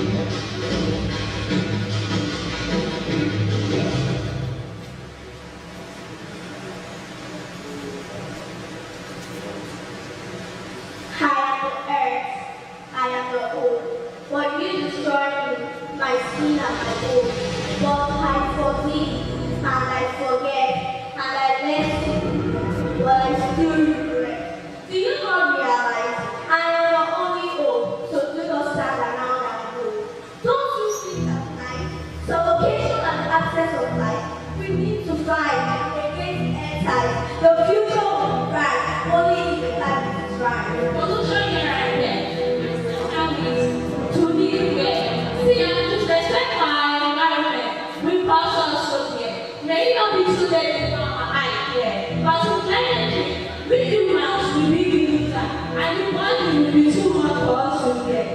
No more plastic, no more waste. Mother Earth is fading away at very fast pace. She needs love, she needs care. But all of that she can't get. Just because we are polluting our air. We need to fight against the climate will be bright only if the future is right. The polar ice caps are melting at an alarming rate. We pollute our natural environment is not something to celebrate. To combat global warming, we need to act fast because before it's too late. To combat global warming, we need to act fast before it's too late. Burning of fossil fuels and carbon emissions have all gone far too long. What causes climate change? The experts have never been wrong. What to do to mother nature in kind should surely be paid. Global warming is a threat to human existence. We need to fight against the entities. The future will be bright only if the climate is right. We must unite, transcend borders and cooperate. Government, civil society, and individuals must collaborate to reduce greenhouse gas emissions by 45% by 2030. Promote climate change research. Build infrastructure related to climate resilience. Let us take the collective action fueled by our hope, guided by science, and also fueled by our shared humanity. Thank you.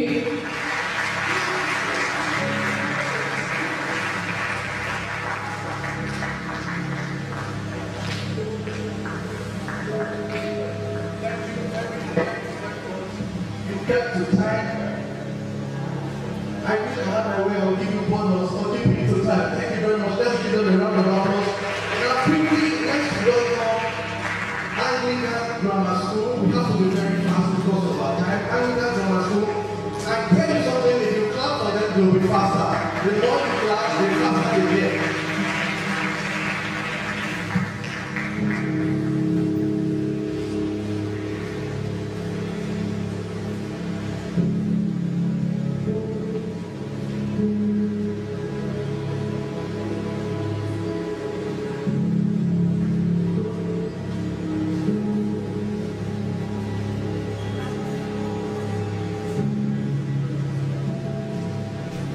Good afternoon, everyone.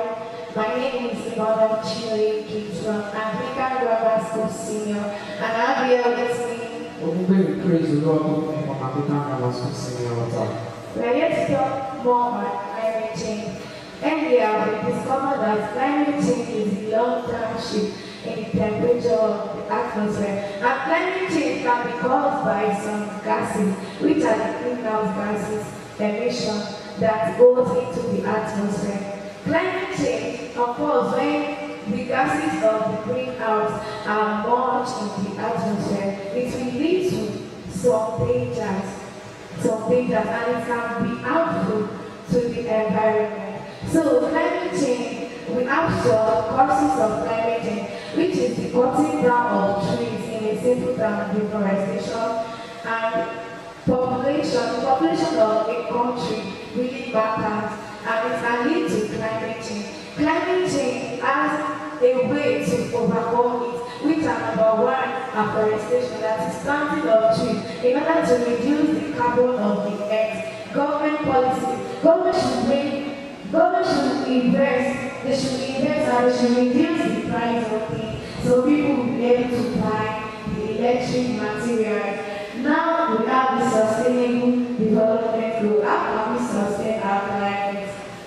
The sustainable development goals of climate actions prioritize the future despite the compelling present challenges, creating awareness of the impending dangers of the use of non-renewable energy sources, exposing the effect of greenhouse gases on the planet, highlighting the use to implement the source of renewable energy sources.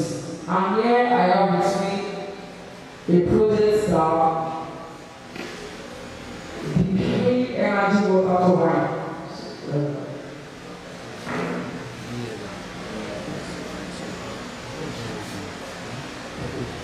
Here we have a free energy water turbine. It's used to use the flow by the water passing through the funnel down to the blade that stays with energy, just like this.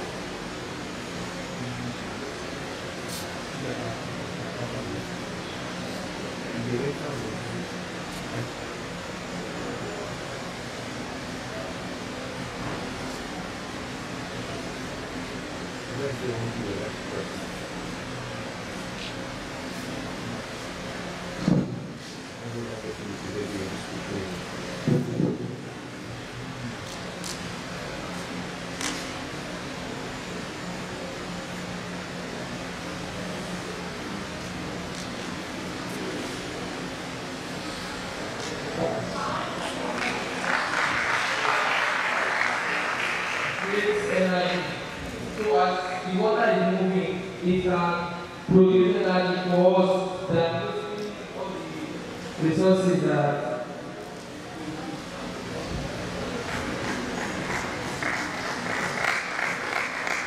This project method signifies the use that is we dumping of burning of fossil fuel in our community and creating of something that can generate energy by using water to generate energy as electricity with some PET bottle and some pipe wire. So doing this, we aim to reduce the danger of climate change in our community. Thank you.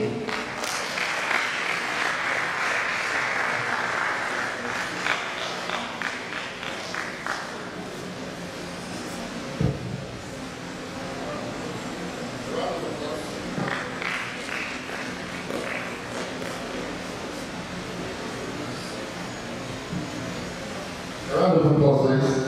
The next group will consign Asarode Comprehensive College. Please let's use the time. Let's use the magic and the adding thing and clap for them, please. The more you clap, the faster it is.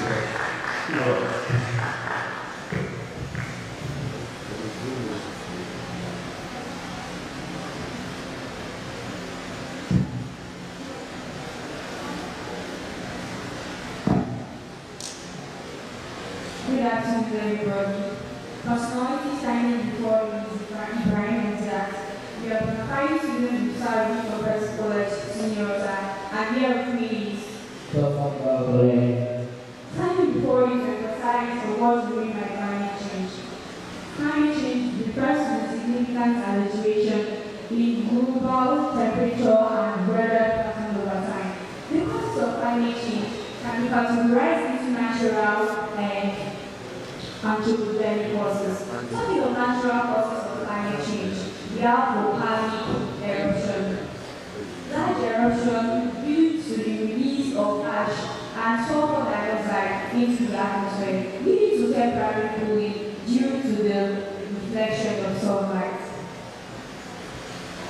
solar radiation. Variation in solar energy received by the Earth affects climate patterns. Ocean currents. Ocean currents. Changes in ocean currents affect the Earth by influencing weather conditions and temperature. Another changes in natural current.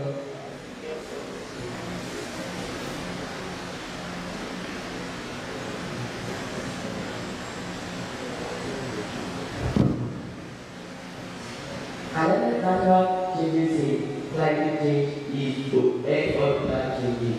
The orbital cycle describes how the Earth's orbit and altitude changes over thousands of years, affecting climate patterns and contributing significantly to ice ages and weather temperature.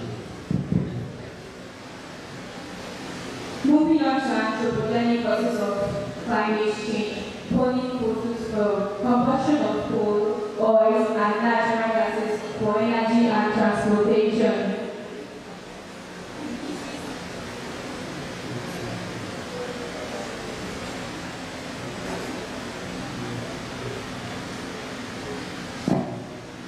For energy and transportation, we release large amounts of carbon dioxide and other greenhouse gases in the atmosphere. Deforestation.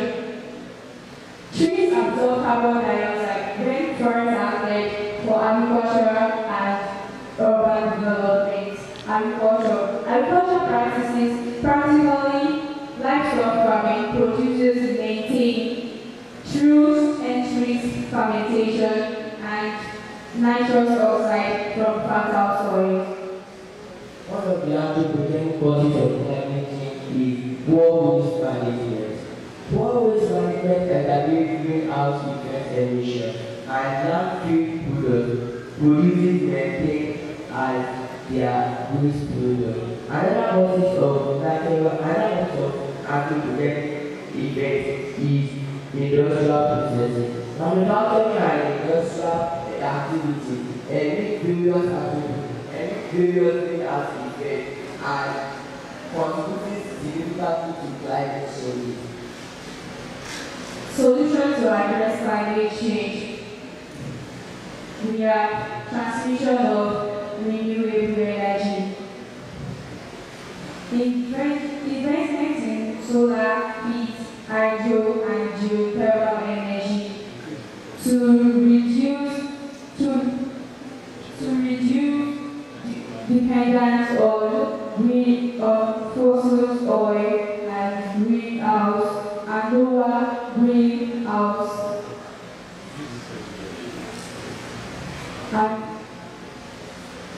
Solutions to address this and to prevent and natural causes of climate change are: 1. Enhance and raise awareness. 2.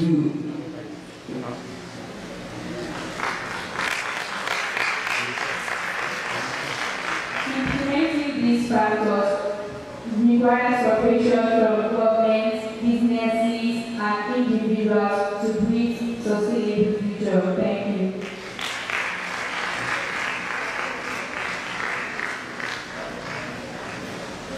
Thank you very much. Let's give them a big round of applause for that wonderful performance. Quickly, we will welcome Adedogun. Am I right? Adedogun will be coming up now for their presentation, and they have promised that their presentation will be just 3 minutes. Am I right? 3 minutes presentation. Let's give them the warm and a round of applause. They are coming to stage. Then the presentation. Bring your presentation.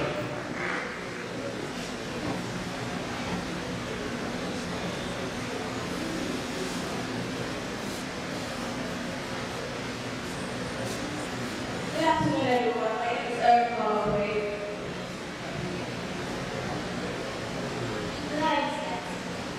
We are medical students here to talk to you about the pressing issue that is crucial to us, sustainable development goals. Sustainable development goals, SDG. First of all, let's define the key word. Sustainable is a social goal for people to coexist on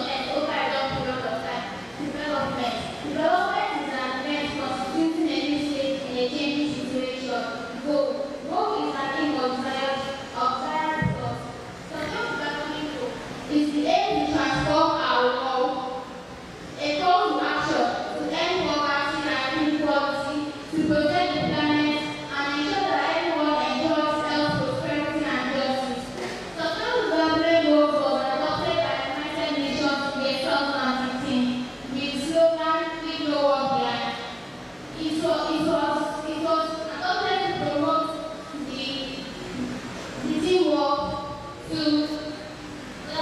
promote the teamwork to achieve a more sustainable and sustainable future. There are 17 development goals in total, and some are gender equality, zero hunger, no poverty, and so on.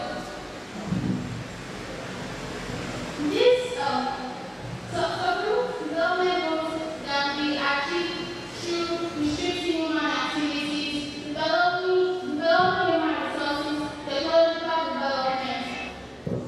Sustainable development goals have widely influenced national and global debates, making it a discussive topic. But however, it is still yet to achieve its transformative changes in policy and institutional structure. As we cannot see, this is a plastic bottle. It is one of the major problems in our environment. Please let's keep it out of our community. It is said that God's enemy is fellow man. That is saying this is the world is coming to a receiving end due to mass negligence and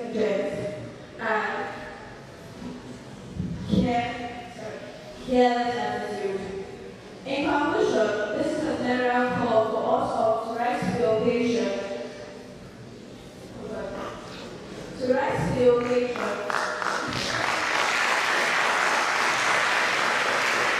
This is a general call for us to rise to the occasion, come together and save our planet, make it better for us, our children, and the generations to come. As the former pastor of Germany, Angela Merkel once said, we go back to a better future, together world. Thank you.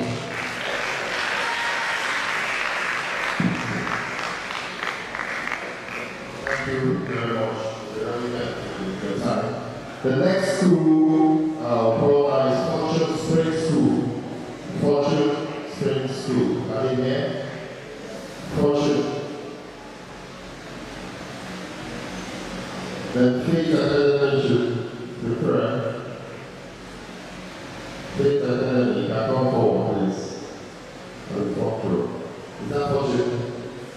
Okay. Fortune, you have the floor.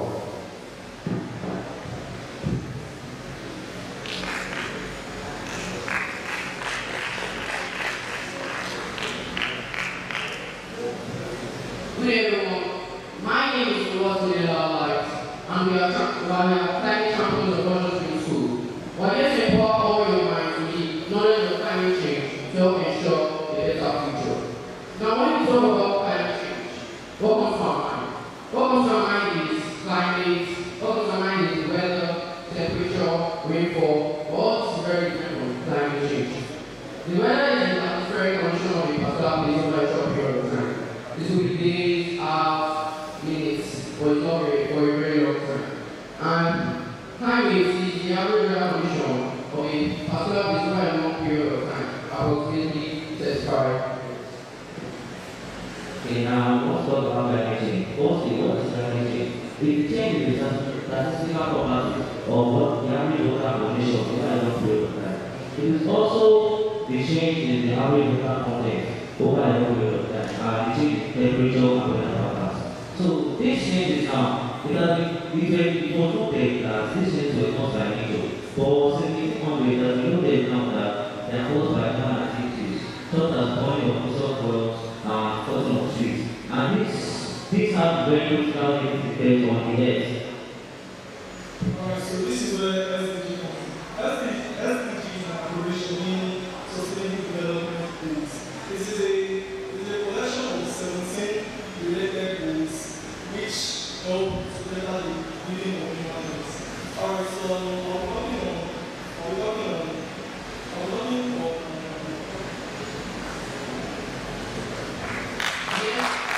The SDGs serve as a blueprint for our mission, especially SDG 13, which focuses on climate change. Now, the SDG serve as a goal that teaches us and shows us more about the effects, the causes, and how to prevent all this. So, when we learn about all these things and we're able to educate others, we are able to help out our developing country and help out countries over the world globally. Good day, everyone. My name is Remy, and I'm slightly pessimistic. When I first heard the stuff like SDGs and climate change, I thought, well, it's impossible. We can't stop the effects of climate change. What good can anyone do? We are all polluting, we all need to happen, we all get rid of plastic. As I started doing more research, I saw that there are ways that people such as I and them can just protect the climate by, planting trees, trying to recycle. Making sure that police are wearing public transport. And as I said, we encourage that our climate won't change that badly. Our world's here, and climate is here in general.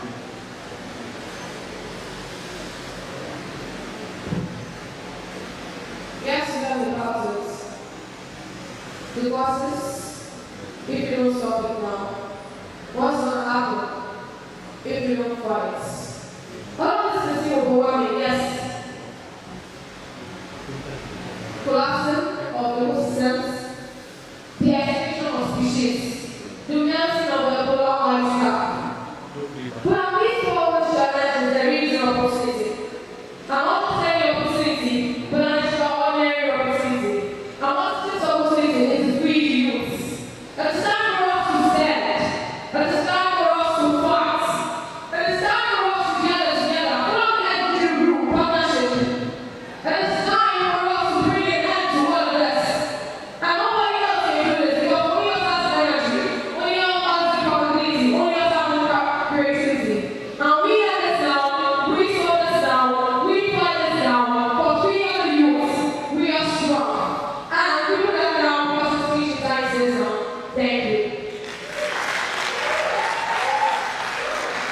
Youth initiatives like the Ocean Cleanup by Oceanians and Kenya's Wildlife Planting Forest Restoration Initiative show how young minds make empowered and lead climate change. Let's support them today to make a sustainable tomorrow.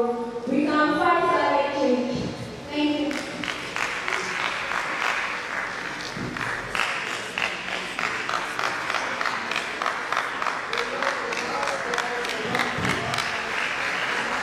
Let's give it to them, Peter and Peter.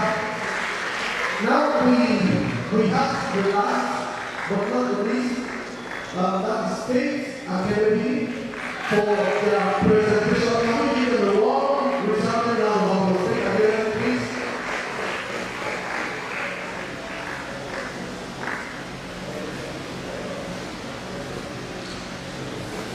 Good day, everyone. My name is Anthony Liwa, and with me is Mauro Joshua, one place representing Academy Kenya. For all gathering today to talk about the United Nations Sustainable Development Goals, popularly known as the SDGs. The SDGs are calls to action aimed at reducing poverty, protecting the planet, and ensuring prosperity for all by the year 2030. So, we're focusing on SDG 13, that's climate action. As a young person, I'm deeply concerned about climate action because the melting ice caps, extreme weather changes are affecting our future. The consequences are going to be borne majorly by my generation, and this is a very serious concern. We only there's so many unnecessary things that destroy the ecosystem, that threat biological diversity that we can avoid, and we will stop using these things to help our community. Because these climate changes cause a lot of bad temperature, cause a lot of weather fluctuations like tsunamis and hurricanes. Just last week there was a hurricane in Florida, USA, and right now there's another one occurring in Florida. These things are things that we have been avoiding and things that we can work together to prevent more of it from occurring. We're supposed to be holding our leaders accountable for climate action, ensuring that there's more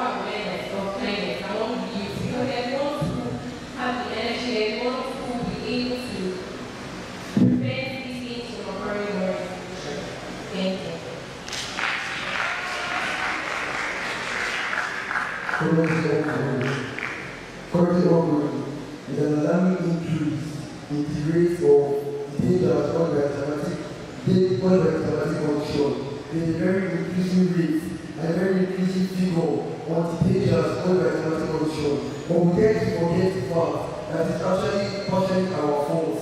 When we eat our biscuits and water, we drop it on the floor. When we drink our drink, we don't set water. The water is always flooded, always juice and refuse and sewage. And then we now get to the whole problem on the government. When we see floods, when we see all other disasters, we tend to say that it's the government fault. And then we now pay the problem on the leaders and forget that it's partially our fault. When farmers participate in deforestation, they don't know that they are causing down the trees. It's a chemical reaction going up in the sky, which now causes natural disasters like flooding and others. We should come together and try to eradicate this monster of natural disasters caused by climatic condition. Natural disasters cannot be controlled, they can only be prevented. And the earlier we realize this, the better it becomes for us as mankind. The solution to this problem of natural disasters caused by climatic condition is based on the principle of individual and collective responsibility.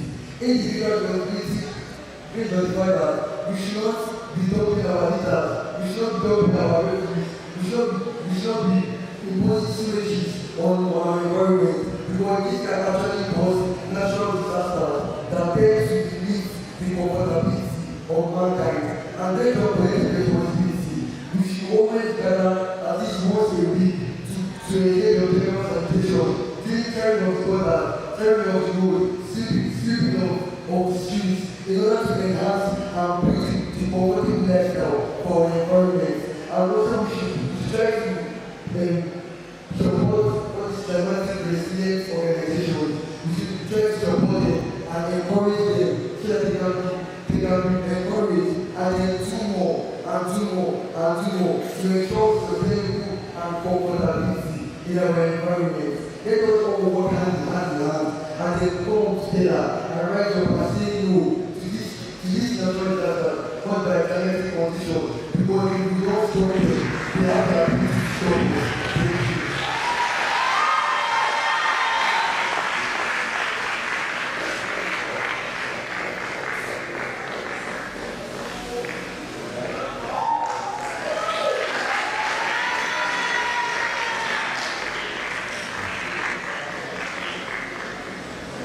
Thank you very, very much.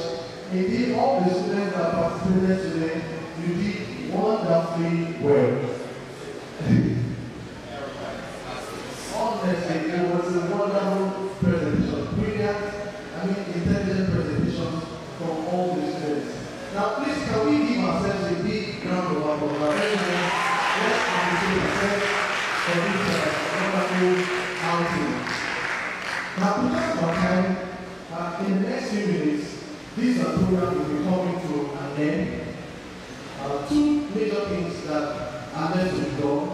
The first is we want to appreciate the guest speaker. But before that, studio, please, just one more question. As the panel of judges are committing the results of all the polling units, and they are trying to collate to pronounce the result, the returning officer will also be able to pronounce the result. As they are doing that, so please, can you give us one more question from the questions that the students asked? Shortly, the guest lecturer will answer one of the questions, and after that, the guest lecturer will be appreciated by the university through the director of Climate Change Center. And then shortly after that, we will have the panel of judges announce the result. And then the Vice Chancellor, represented by the Deputy Vice Chancellor in the meet, will present the award to all the winners and indeed to all the schools that are participating in today's program. So we have very few more minutes. So, one last question, in the last question, studio, you give us the documentary and the background, what is the presentation of the gifts to So yes, lecturer will be going on at the same time. So studio, the next question, one, sorry for bothering you again, is locally it is discovered that we don't have any proper way in distributing revenues. So can our revenues be varied? And also, how can we be degrading our revenues so as to avoid borrowing it?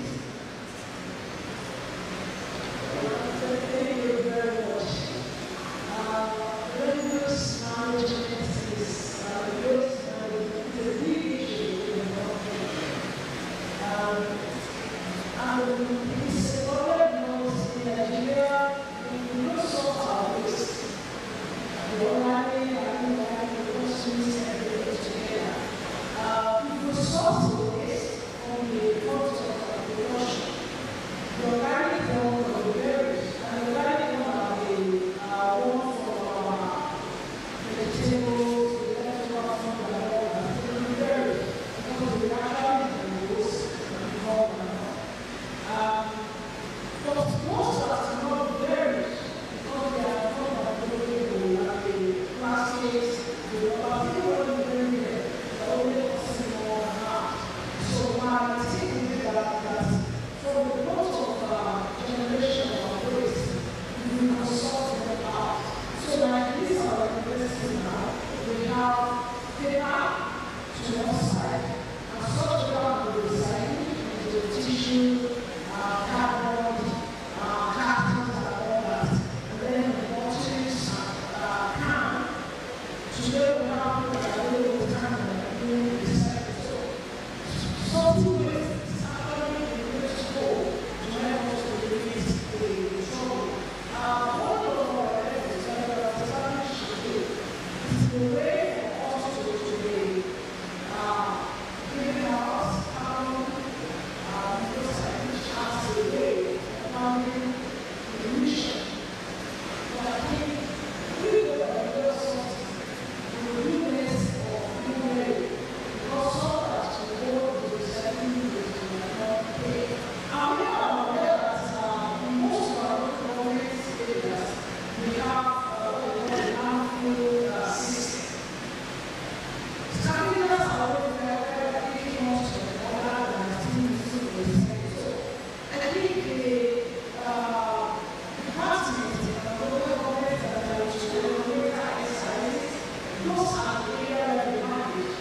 All of the more, especially the government, the organization, the use of government, is all about maintaining. And more of the government is coming closer to it, we have to locate again. So that's just the way it has to be.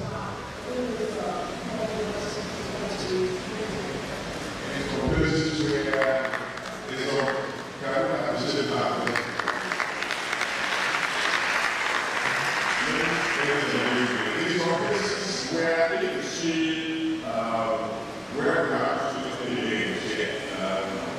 We want close to now, you will see that it is also a sort of minimum. Why? Because you bury it after the background resources. When you bury it, there are amount of gas that is out of it is not. If you are really to issue it is like a village. That means it is a village. Section year by year, year by year, year by year. The older the years, the higher the amount of gas you will get from it. And the pipe is from there to the house to really be large.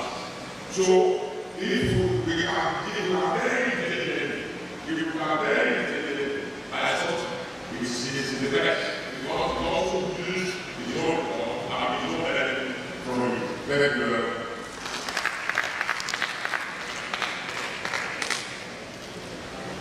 Thank you very much, sir. Now, students, we have the documentary and the background. Like I said initially, we have two sets of guests in our meetings. The first is the guest lecturer. And indeed, the students have also taught to become our guest lecturers too. Because after the lecture from the guest lecturer, the students have become also our lecturers here. And we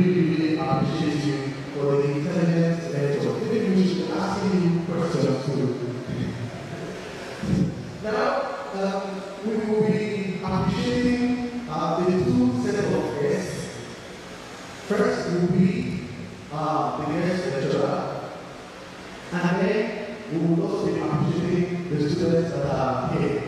But as we get prepared to do that, we will just watch a short documentary of the studio as we get the awards over here.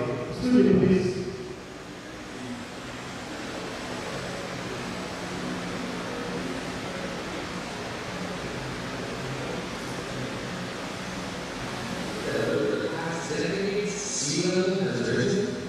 All these news are related to climate change.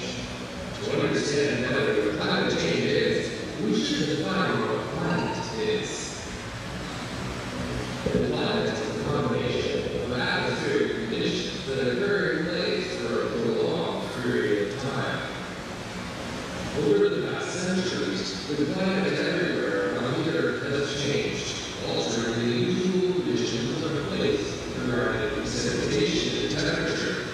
This way, water shortage, desertification, the disappearance of lakes, or even sea level rise become more and more common.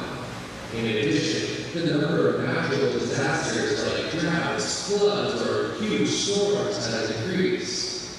All these situations are a consequence of global warming, meaning the increase in temperature happening on the planet owing mainly to human activity. But why has the planet's temperature risen? The Earth is surrounded by the atmosphere, a thin layer of gas which allows part of the solar radiation to penetrate. This layer consists of gases called greenhouse effect gases, whose mission is to absorb part of the energy received and maintain the planet's temperature. One of the main greenhouse effect gases is CO2. With the Industrial Revolution, CO2 emissions started to increase owing to the use of fossil fuels like coal or petrol. Over the past year, the presence of gases like CO2 in the atmosphere increased, and for this reason, its capacity to retain solar radiation has been enhanced, resulting in an increase of the average temperature of the planet. Climate change affects every country in the world, causing a negative impact on their economy, people's lives, and all living beings. Here are some facts. Over the past 150 years, the average global temperature increased almost 2 degrees Fahrenheit. Would you say it's not much? If the Earth's temperature keeps rising, thousands of animal and plant species may disappear forever. Oceans got warmer, and for this reason, the amounts of ice have decreased, causing sea levels to rise. Did you know that between 1901 and 2010, the sea level has risen 7.5 inches? This may cause some places to disappear beneath the water's surface. Worse consequences are predicted in the future, but we don't take measures urgently. Currently, there are some viable solutions at hand. Would you like to learn about them? It is necessary to turn to renewable energies to reduce CO2 emissions. Cars are responsible for 10% of CO2 emissions. Use public transport, bicycle, or walk. Reduce your plastic use. Use less plastic. Reducing plastic involves high CO2 emissions in the atmosphere. Plant a tree taking into account the ecological characteristics of your area. Did you know that 5 trees can absorb up to 1 metric ton of CO2 during their life cycle? Always recycle. An interesting fact is that we would need less energy to make paper from old newspapers than if we made it using directly the wood from trees. Turn off the lights whenever they are not needed. If we save electricity, we also reduce the energy waste required to produce it. Remember, it's in your hands to look after the planet. Want to join us in our mission?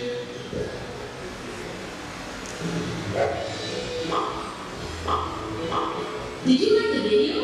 We have so many more. Subscribe by clicking on the seal. And if you want to keep watching more videos, click on the boxes. Thank you very much, studio.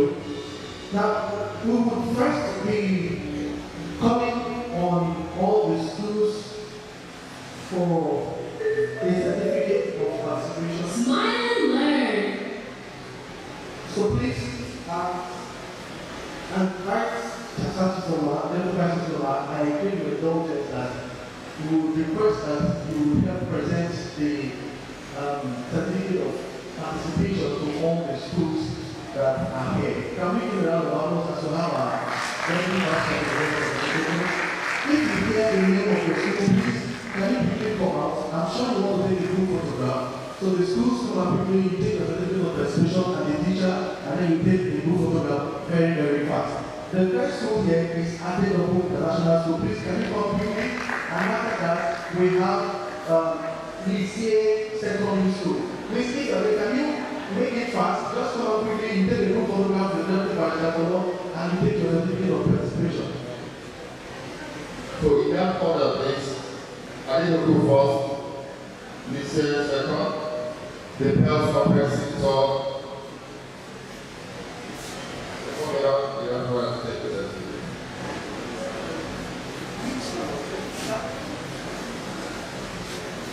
UPA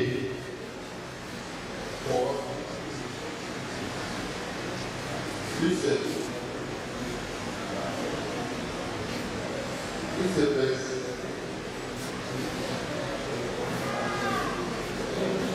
Let's take this sample, please. Thank you. Listen, it's just me.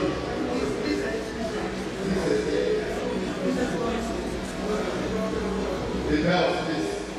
You go forward.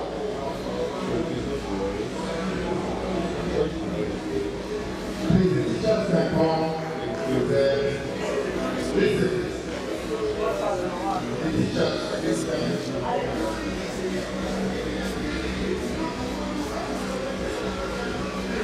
Go around.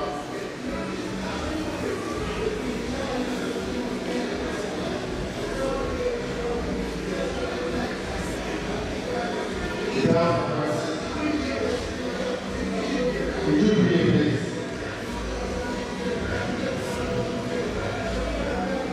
After you be please, get ready.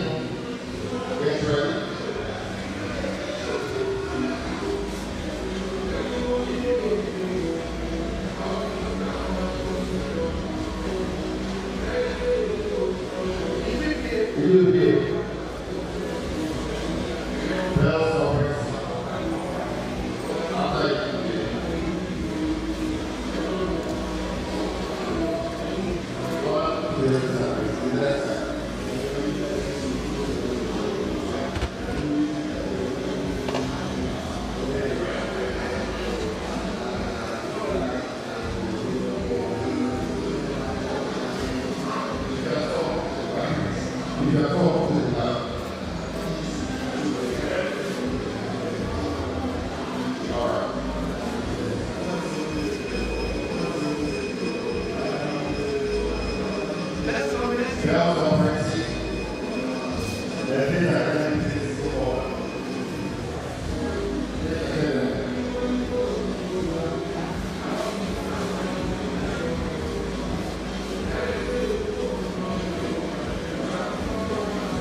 Step forward, please. Watch your screen.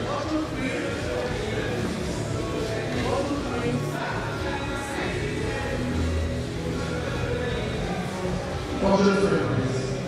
Covenant University Secondary School. CSS. Covenant.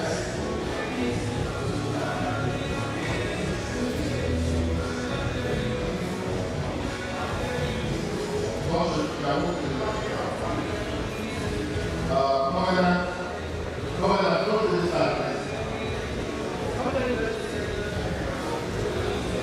Thank you.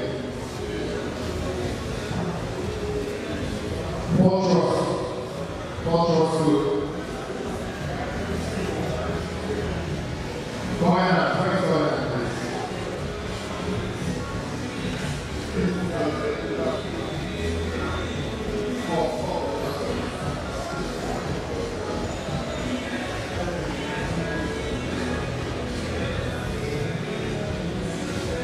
Covenant is there. Please start with this. Here. Where is cultural? Okay, just say that. Thank you. Anglican Grammar School. Anglican Grammar School. Number 4.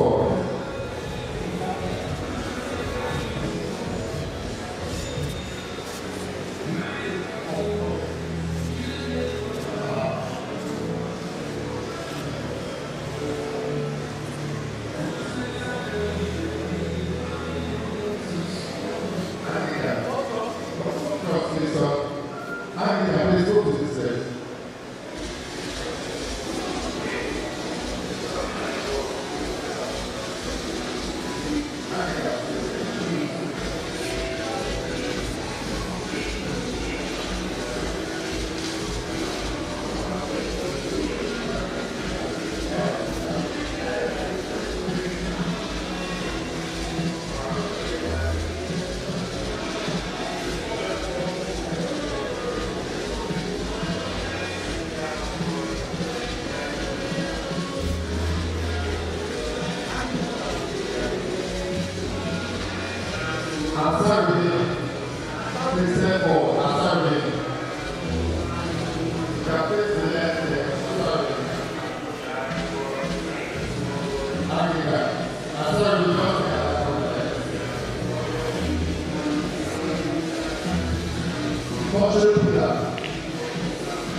Turn your chest, step forward.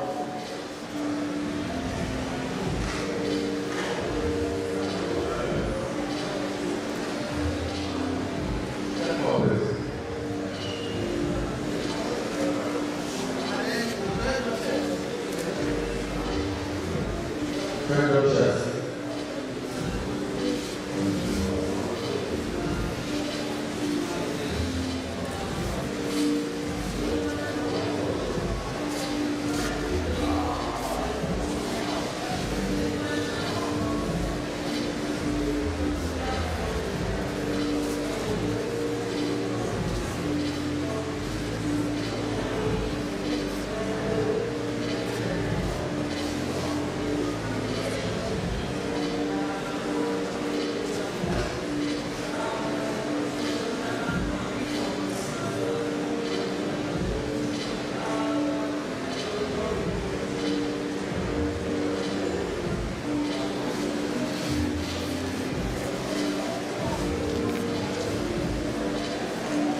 Thank you very much, the Deputy Vice President, Professor Okoro, for presenting the award. In a short while, we'll be calling you to give the final award to the winners of the debate or rather the presentations this afternoon. But before we do that, before we go to the INEC chairman, we want to call on the Director of Climate Change Center to present our leading token application to the guest lecturer. Let's give a round of applause as well as Professor Angola for the presentation.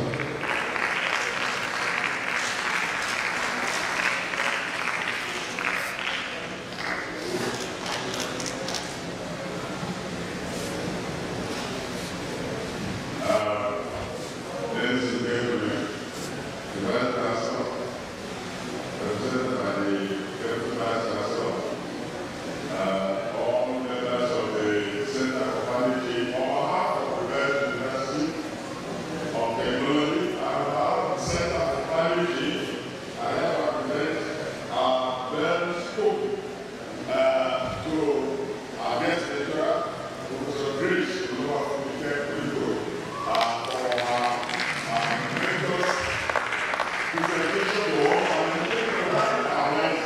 Thank you very much. We appreciate it. God bless you.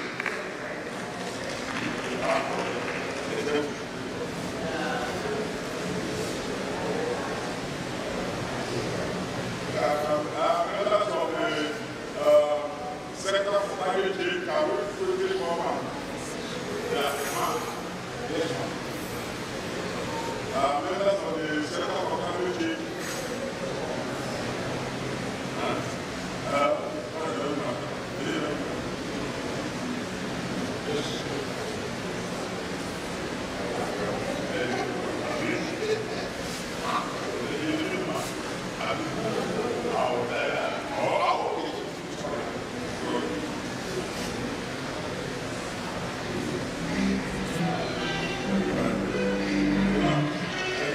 Thank you very much.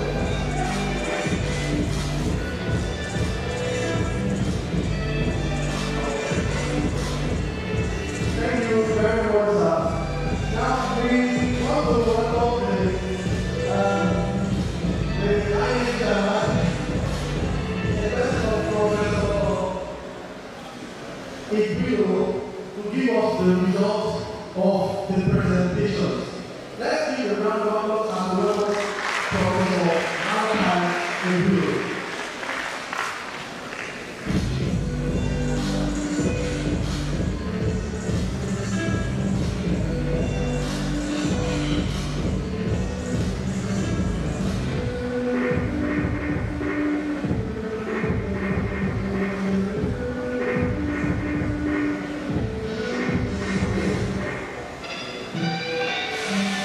Thank you very much. I don't mind, I was looking at the criteria here.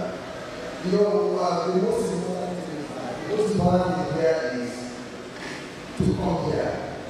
It's not about, oh, this person has won, this person has lost. The fact that you are here right now is supposed to a lot of new words, new things to learn, new relationships to pursue. That's the most important thing for all of them. So right now, I want to give you the criteria we use to judge you.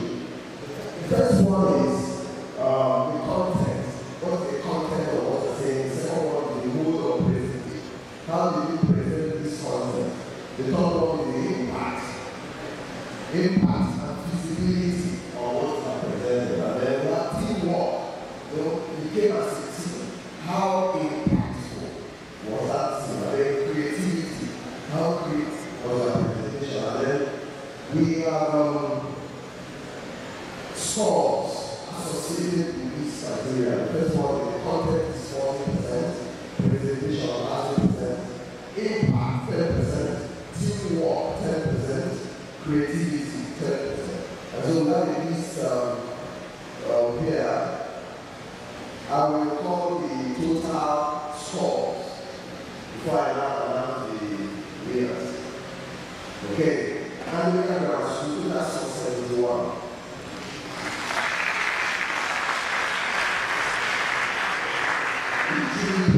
Total score 70.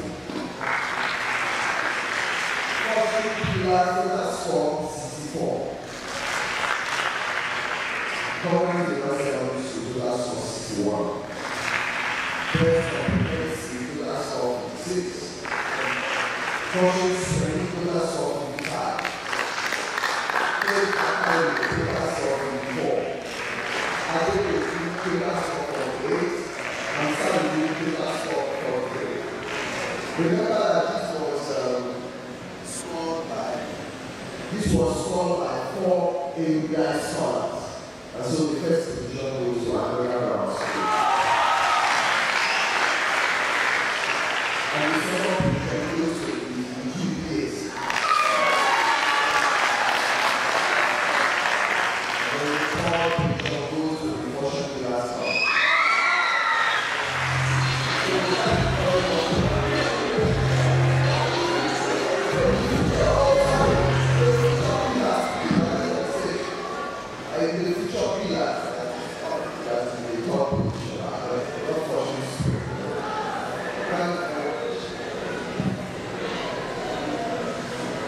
Thank you very much.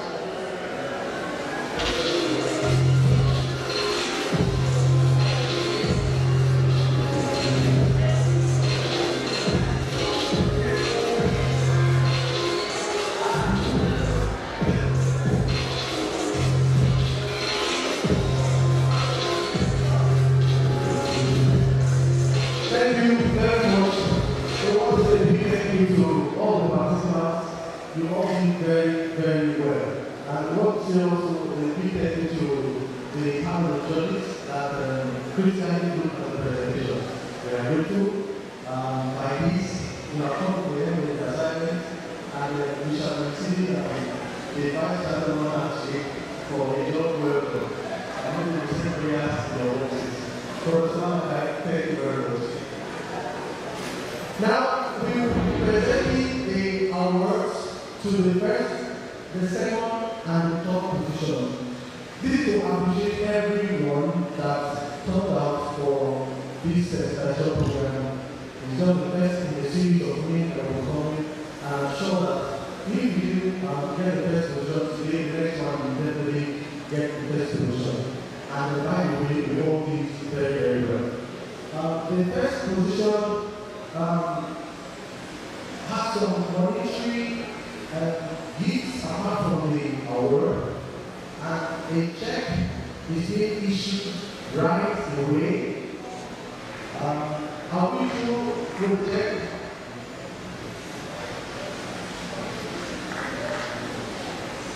Okay, the check. Where do I go?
The second position goes to the UB High School.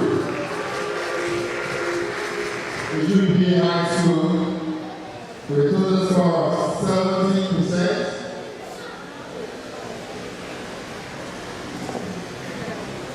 70%.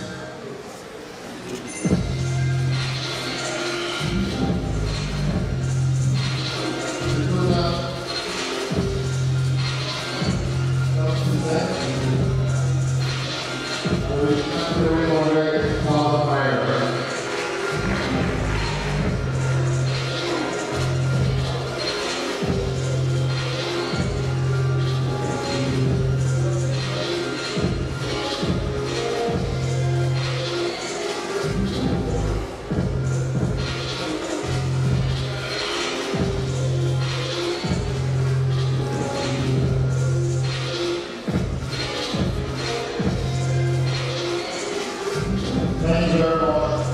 And the fourth position goes to African Grammar School. The total score of 71%. And a check of 450,000 naira.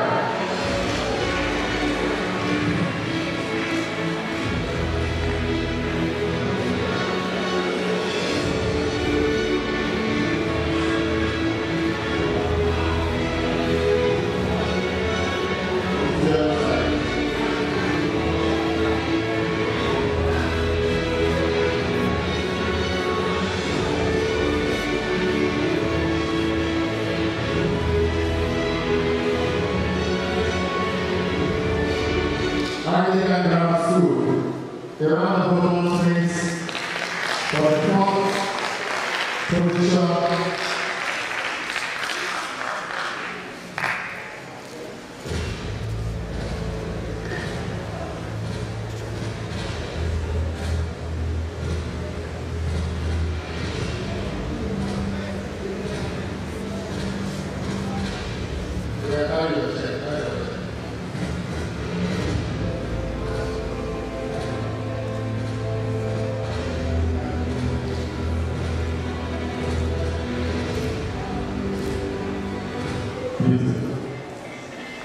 Congratulations.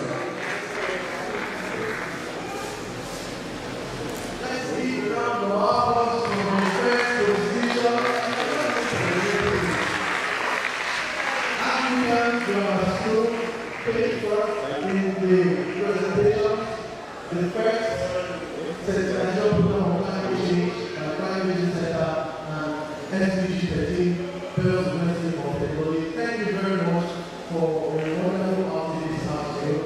We want to call on the convener of the Climate Change Center to give the closing remarks, and it is organizing for our own Dr. Kola Shade Ugun here. Let's give a round of applause as we now give the closing remarks before we celebrate.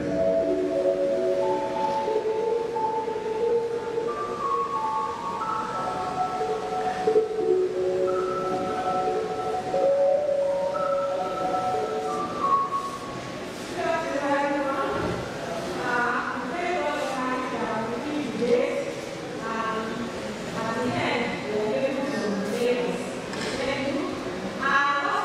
you.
the butter. Thank you so much.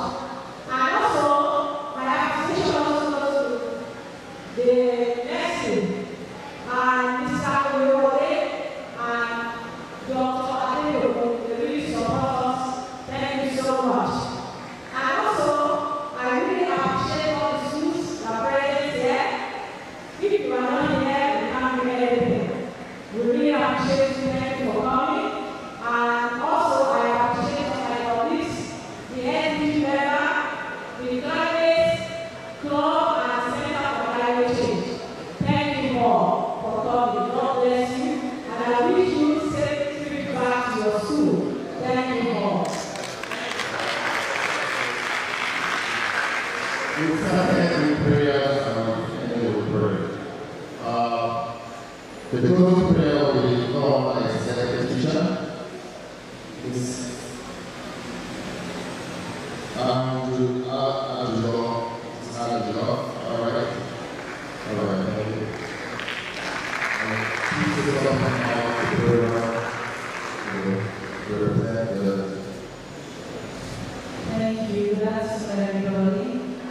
We want to use this opportunity to appreciate the Girls University. We appreciate the energy. And we appreciate every one of us. I represent the teachers and the students here, but also that will take back home to our various schools. I will practicalize and enlighten others more. So our environment and our world will be a very beautiful place for us to live. So I want to say God bless you. We appreciate you. And next time, we'll also be here to learn more and showcase what we learned from you. God bless you, sir, and last. And I would like also I want to appreciate God also for being so kind to us, for making this day a possibility. And so we appreciate you. We are indeed very grateful for the precious you done for us. Thank you, the days of peace, and now it has come to pass, and we are grateful to be able to accomplish. Father, may your name be exalted in the name of Jesus. We pray, Lord God, you are the maker of the universe. We pray that you keep this fair for us and help us, Lord, to learn how to maintain everything you give to us. We decree in the name of God that as we go back home, we will be better than human beings, and your spirit will grow with us, and your name will be exalted. Bless the Bell School, and bless every other school that's come, and all the schools in Otta. We pray that greater heights will be ours. For in Jesus' name we are praying. Amen.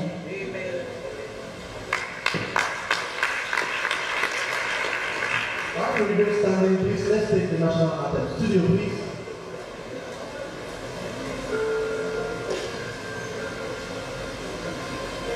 Thank you.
wait as they process out gently.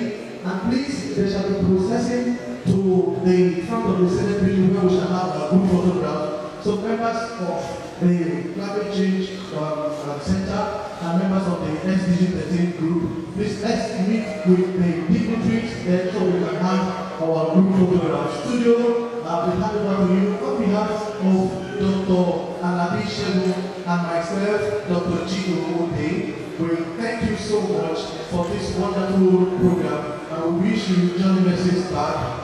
And we are grateful to all the schools that are here, grateful to all your teachers and to the principals, the management of the schools. God bless you. Studio, over to you. Thank you very much.